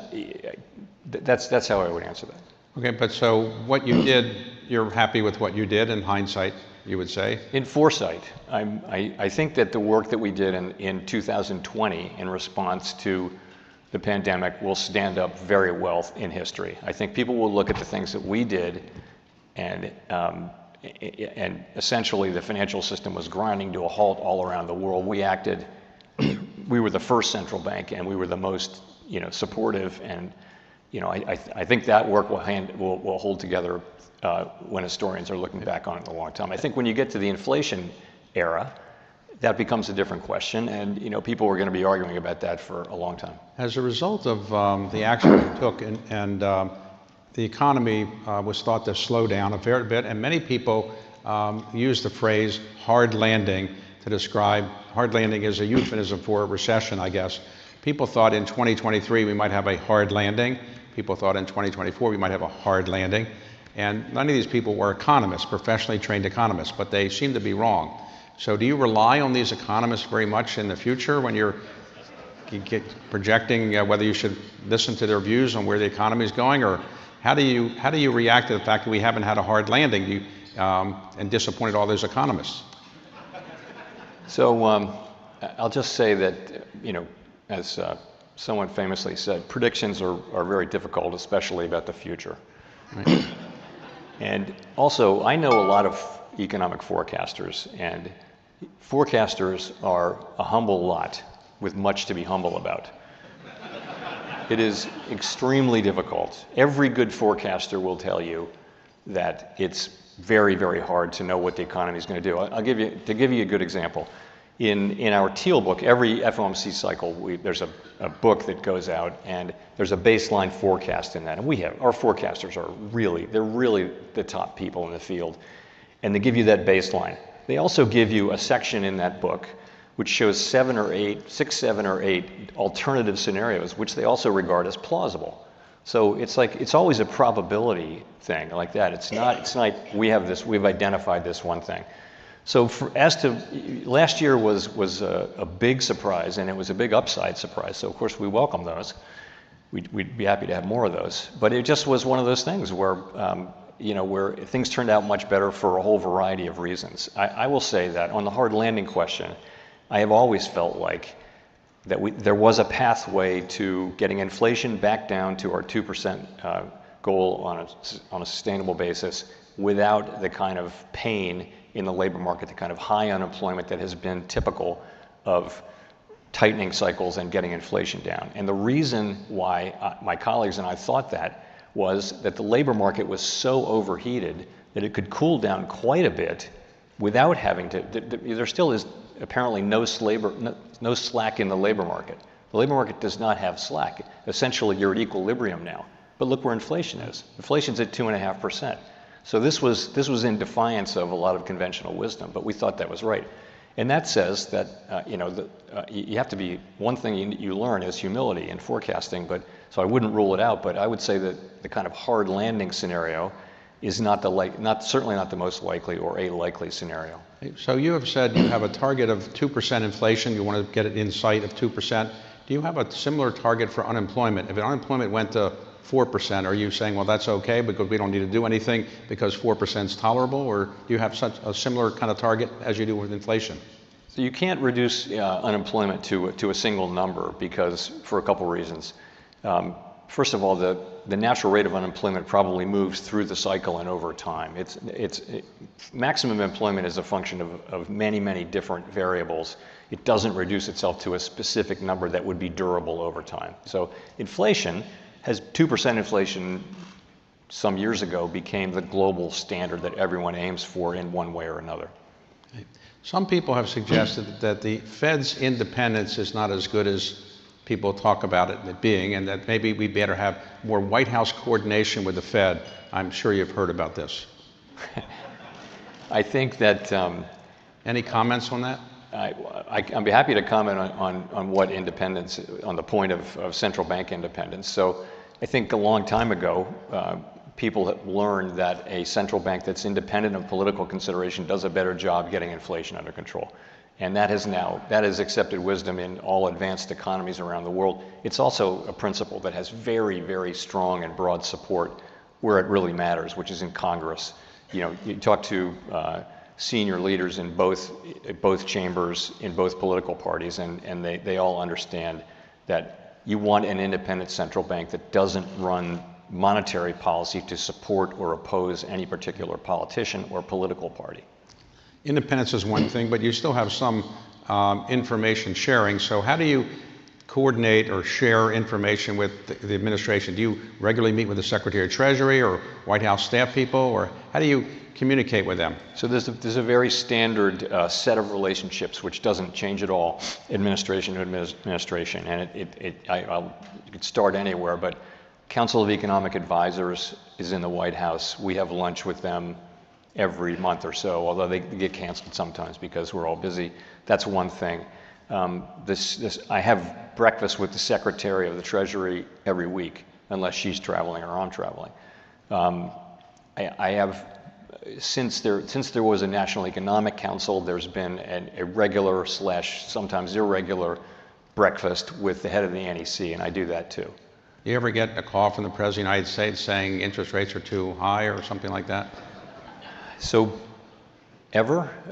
No, I would say that meetings with the president are rare and appropriately so.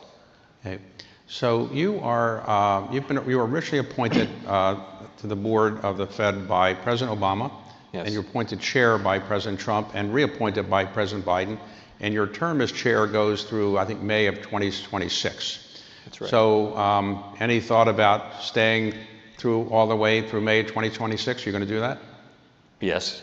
Okay. And if some president came along and said, well, you did a great job, I'd like to reappoint you, would you consider that? I have nothing for you on that today. Okay. All right. And is being chair of the Fed an enjoyable job or not so much? It is, actually. I think I enjoy it. I enjoy it quite a bit. I do. First of all, it's a great honor. It's incredibly interesting. I love the people we work with. I love the institution. At this time in my life, it's just been a great thing. I'm in my 13th year there now, and it's been you know, really challenging. Now trading but what at else would you want? 561.62. I'm very happy doing the job. Below the So you're obviously in pretty good shape. How do you stay in shape? Do you walk a lot, or you ride bikes, or what do you do? Yes, I do those things. I swim, I ride my bike, I go to the gym a lot. I try to stay fit, as you'll remember from our days together. Right. So but when you were, say, riding a bike, do people, get out of the way, or do you have... Nobody knows you with a bike helmet and goggles on. You're just another person on the road. So I think you have said somewhere that when the Fed does lower interest rates, not saying that you're saying it's going to do that, but if the Fed does lower interest rates at some point, you didn't think it was ever going to go back to kind of the free money practically of years ago when interest rates are almost zero. Is that a fair statement, that you don't think it's a good idea to go back to interest rates as low as they once were? The period between the global financial crisis and the pandemic was historically unusual from the standpoint that we had ever lower interest rates through that era, including a part of the era when, for example, sovereign debt of major European sovereigns was trading at a significantly negative rate. And so that was quite unusual. And still, even with rates that low, inflation was very low, below target. And so the question is what caused that, and are the forces that caused that gone for now? And I think most people attribute the low inflation era to slow-moving forces like demographics, globalization, technological evolution, things like that. And those may or may not have changed. But nonetheless, I look at where we are now. Our funds rate is 5.3% roughly, give or take. And it feels like it's restrictive, but not severely restrictive. So it tells me that rates, at least for now, the neutral rate must have risen, probably has risen from where it was during the inter-crisis period. And I think instinctively, I can't prove this. We're gonna learn about this empirically, but it seems to me that the neutral rate is probably higher than it was during the inter-crisis period, and so rates will be higher. So the Federal Reserve, without saying you're going to lower interest rates at this point, if you did lower interest rates at some time, I thought you had said you didn't want to lower interest rates and then maybe say, well, maybe we made a mistake and we're going to increase them again. You want to have a policy that's fairly consistent for a while. In other words, lower interest rates but not bounce back and forth every FOMC meeting. Is that a fair summary?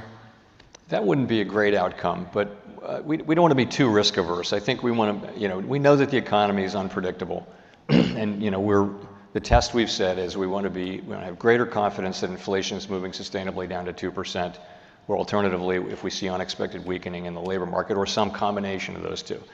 And when we see that, and the data really show that, and that's reflected in our confidence and our understanding, then it'll be time for us to move. And we won't worry. Of course, it wouldn't be great if you were moving up and down quite a bit. That wouldn't be ideal. Some of your predecessors used to speak in what I call Fed speak, which is to say incomprehensible to the average person. You try to actually explain things.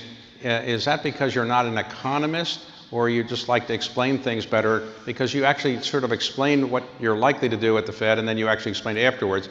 Does that upset a lot of people at the Fed that you actually try to put it in English? No, I don't think so. No, as you know, I enjoy communicating with people, and I didn't have a career as an academic economist. I'm not a trained economist, so I don't speak like one. And that I do hear a lot from, for example, people on Capitol Hill that they really appreciate that they can understand what I'm saying. So today, the ECB lowered their interest rates recently. So why do you think the ECB lowered interest rates before the Federal Reserve? Their economy is weaker than ours, or what? Yeah, so they're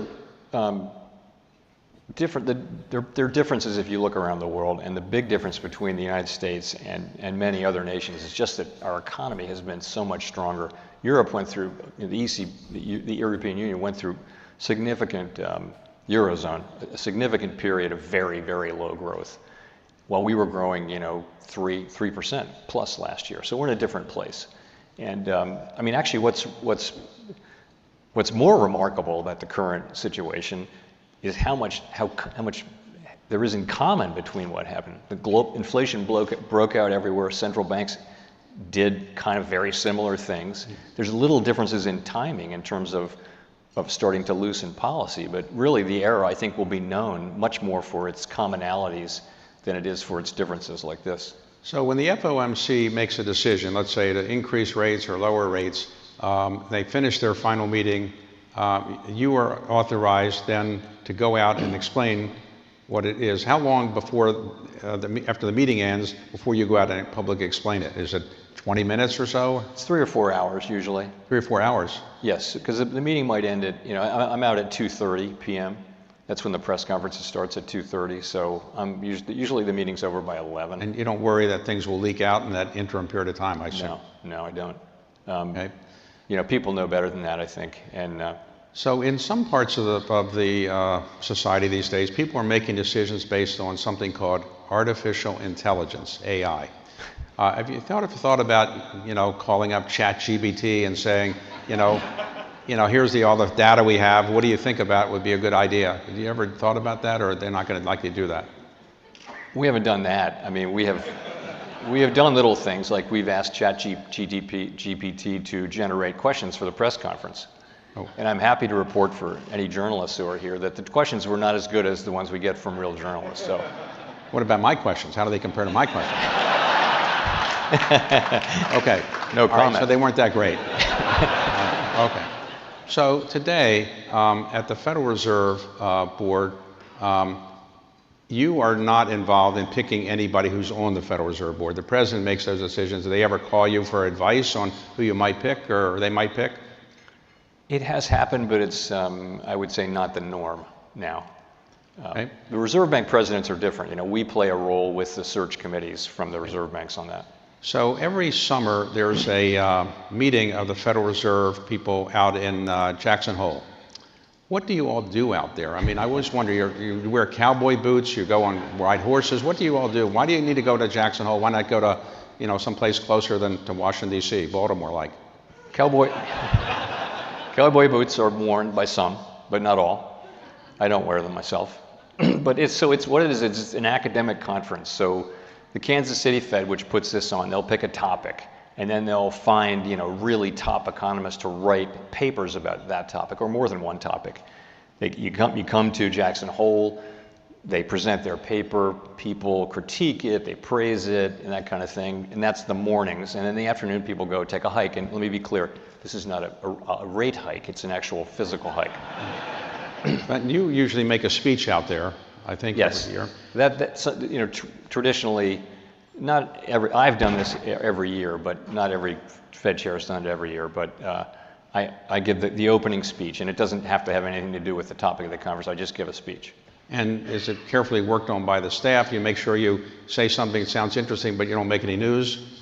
No, actually. So I try to do.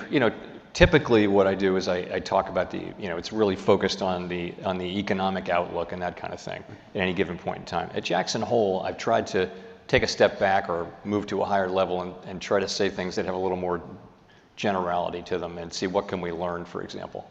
Now, the Federal Reserve is over 100 years old. It was created under Woodrow Wilson. If you were around then, what would you have suggested they do better than they did in creating the system? Or do you think the system works pretty well after 100 years and you wouldn't change it very much? So I'm giving myself perfect hindsight here. I would do what Congress did in 1933. So the original Fed didn't have an FOMC, and it really didn't function very well during the early parts of the Depression or during other. So in 1933.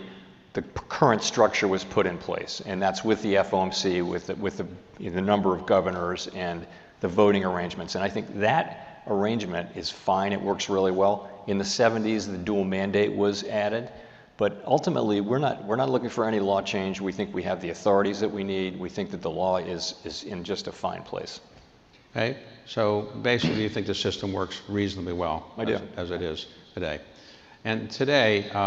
What is the biggest economic challenge you think facing the country? Is it growth? Is it inflation? Hard landing potentially? Or what are you most worried about? What keeps you up at night, if anything, in the economy? So I'll say in the short term, that's what keeps me up at night. Literally, the thing I'm thinking about in the middle of the night is always this balance we have between not wanting to, if we ease too early, we can undermine the progress on inflation. And if we wait too late, we can undermine economic activity, we can undermine the expansion. And, so we want to get this right. And getting it right is incredibly important for the people we serve. So that is really, that's what I spend a lot of my thinking time on. Longer term, there are lots of things to worry about, but that's really what keeps me up. Most people, they have dinner with friends or sometimes. How can you have dinner with friends without hinting at what you're thinking about? And do you ever get suggestions from your friends at dinner, this is what you should do? And how do you respond when they kind of say, maybe you should lower interest rates? You just keep eating or what? You might define the word friend to mean doesn't ask you about interest rates. So.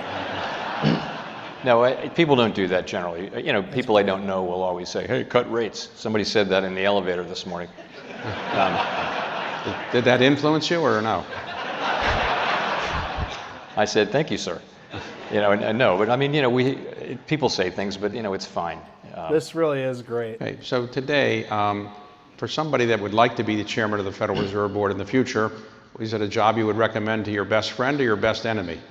I think it's a great job. I think, again, the last thing Chairman Bernanke said to me as he was that day, I went to see him that day, his last day at the Fed, he said, you learn so much at the Fed. And remember, Ben Bernanke was a top 5 monetary economist in the world when he arrived at the Fed. So he learned a lot at the Fed. So can you imagine how much I've learned, starting? So it's never felt like work. It's so interesting all the time. And also, the dedication of the people who work there, and the staff, these are people who have chosen a life of not being in the public spotlight. They just want to do their work and serve the public, and they're very dedicated. It's a wonderful place, and I would recommend the job.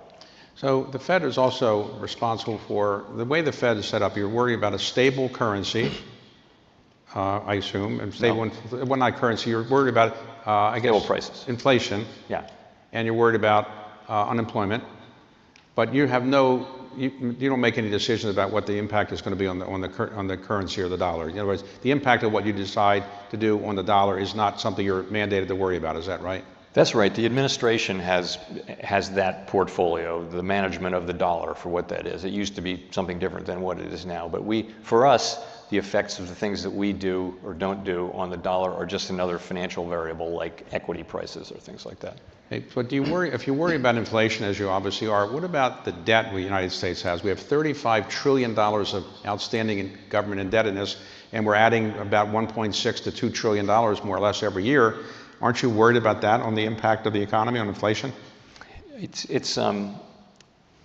So I am very worried over time about the deficits that we're running. It's not the Fed's job. We don't give Congress advice, but let me just say that we're on an unsustainable path. That doesn't mean that the level of debt we have is unsustainable. It's not. But the path we're on, where we're running large deficits at a time of full employment and healthy growth, is not a sustainable one over time. And we really need to get to work on that. I would hope this is a top line issue for elected people whose job it is not our job. And I believe that if I do talk to quite a few elected officials in Congress, and I think there is a rising sense that it's time to do something about that, and it will take bipartisan action to address. Let me ask you, in dealing with Congress, you testify, I think at least twice a year before members of Congress, and you do the House side and the Senate side. Have you ever suggested them having a joint committee so you don't have to say the same thing twice, or they don't like that? This is in the law. It's twice in February and twice in July, so it's 4 times a year. This is the Humphrey Hawkins put that in, and it's a tradition. And so the Senate went first last week. The House went first in this March, so they alternate. I think it would take, I don't know what it would take. Do you get a lot of questions from members that you think are really adding a lot of good advice to you, or? I think the members ask excellent questions. Yes, thank you for asking. They do. I'm generally very much pleased. But you spend a fair amount of time with members of Congress compared to some of your predecessors. Is that because you think that they add a lot of value, or you just think it's a good courtesy to do that? I think it's part of our job. In our system of government, it is the legislature that has oversight over the Fed. It's not the executive branch. In a parliamentary system, they're sort of one and the same. So it's the two committees, and so I spend a great deal of time up on the Hill talking to people in both political parties, House and Senate, just finding out what's on their mind, and really trying to take on board their thoughts on the economy and on what we're doing. And I think they appreciate that, and I think that to me is really a big part of this job. The Fed depends on data, but how good is the Fed data collection efforts? In other words, are you using the same data collection methods you used 20, 30 years ago, or do you, because of technology, you have better data collection methods than before, and are you convinced you have data that's as good as the private sector has? Most of the data that we get is the same that everybody else gets. The unemployment data, the inflation data, not collected by the Fed. We do some data collection, and we've actually been, dabbling in big data efforts for more than a decade. So I think we're very focused on the quality of data and collecting different kinds of economic data. During the pandemic, of course, it became necessary to do all kinds of, find all sorts of, different sorts of data to reflect what was going on in the economy. We did a lot of that too. So when you became the chair of the Fed, what was the best advice somebody gave you who was a previous chair of the Fed? What comes to mind, I can't think of one thing. I thought that what Chairman Greenspan said was get a set of earmuffs. And when you eventually are not the chair of the Fed and if somebody succeeds you, what would be the advice you would give them about how to be a good chair of the Fed? To me, I think it's a very special American institution. And it's one that works to serve all Americans, and absolutely critical to that is staying in our lane, sticking to our knitting, not running to reach out to the big hot political issues of the day. And I think that's critical, because once you do that, if that's going to be what you do, what's the case for your independence? Congress has given us these powers, they've left us alone to do it. And really we need to do those things and resist the temptation to expand that mandate. That's what I probably will say to my successor. Now, when you want to go out to, let's have a dinner in a restaurant, do you worry that people are listening to what you're saying, they're eavesdropping, or you don't say anything that anybody has to make you worry about? So that is exactly what I worry about. I have found that I get recognized now, and people at the next table are always listening. So we don't really go to restaurants. So what do? You just go in a private room, or you don't go to restaurants? If you're at a restaurant, you need to be in a private room, because of course the people and by the way, if someone at your table were to be well served and start to speak loudly, everyone's hearing that too. Right. So you got to be. We just don't do that for now. We go to we eat at home a lot. We eat at friends' houses. Okay. Well, your wife is here. Where is she? She's right there. How long have you been married now? 39 years. 39, you had to add that I up. do the arithmetic, yeah. 39 years. And you have how many children? 3 children. And any grandchildren? We have 3 grandchildren, 3 little boys, the oldest of whom is 3, and all in the same family. So this is going to be quite a little place to visit. Okay. Well, look, we've known each other a long time. I congratulate you on doing a great job at the Fed and avoiding the hard landing. And thanks for earlier telling me when you're going to lower interest rates in our private meeting. I now know when interest rates are going to go down. No, actually, that's not true. You said you wouldn't tell anyone. Right, okay, of course. Jay, thanks for a great job you're doing for the country. Thank you, David. Yeah, baby! We love you, Powell. We love you, bro. We love you, bro. Ladies and gentlemen, that was your Federal Papa J. Powell. Thank you so much, Powell. I do appreciate you joining our beautiful, beautiful live stream. We hope you have an amazing day, an amazing week, and we hope you do an amazing job lowering those interest rates in September.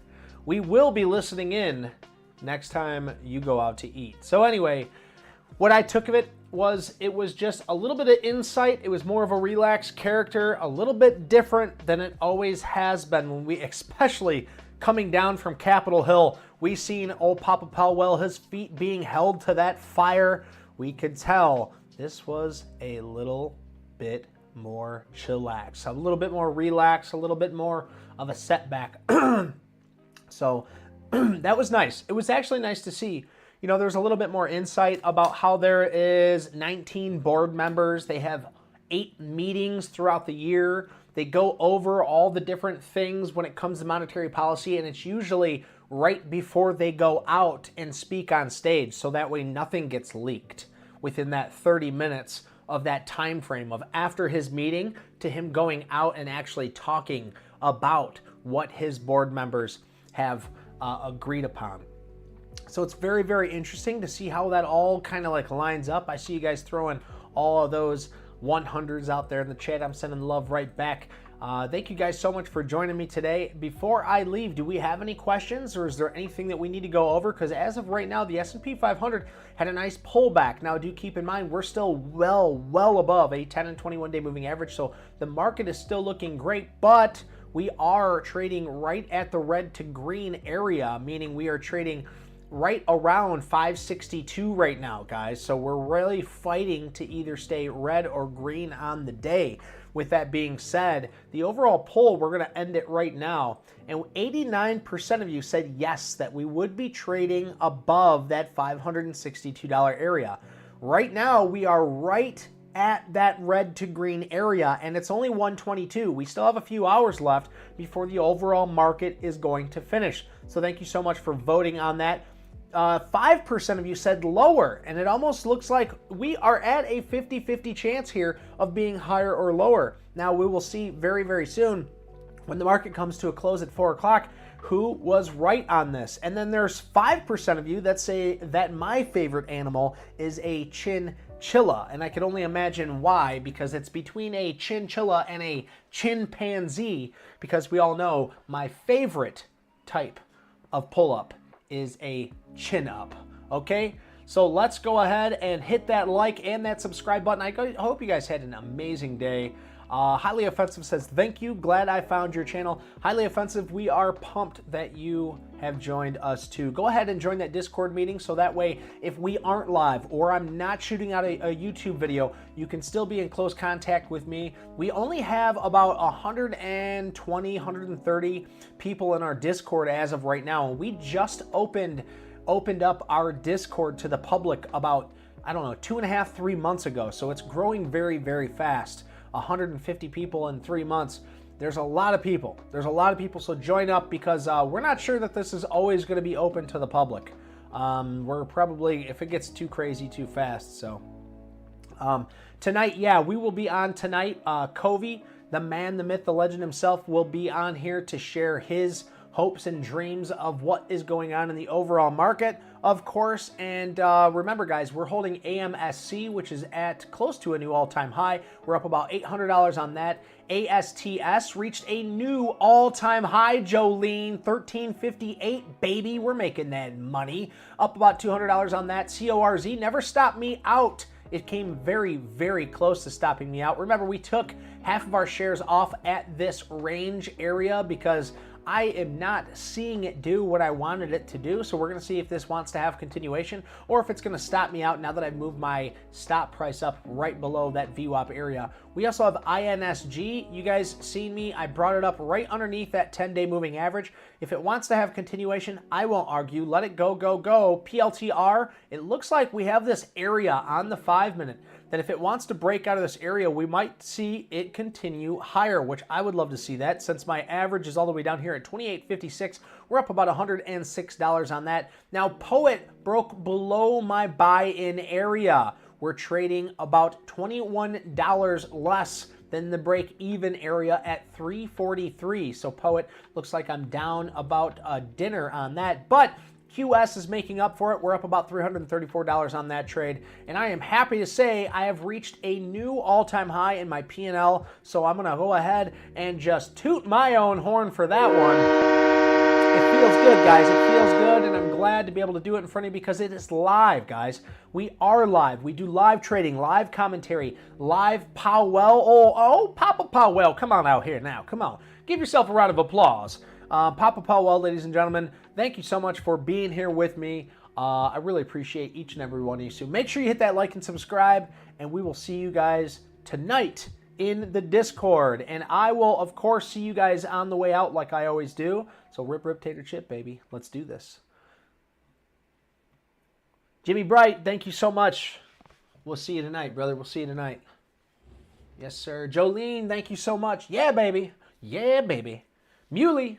Yeah, Muley, I was watching Mara, CLSK, Bitcoin, Hood, the whole nine. They're all moving up. All of the Bitcoin runners are running. So we'll see. Jolene says 2 to way.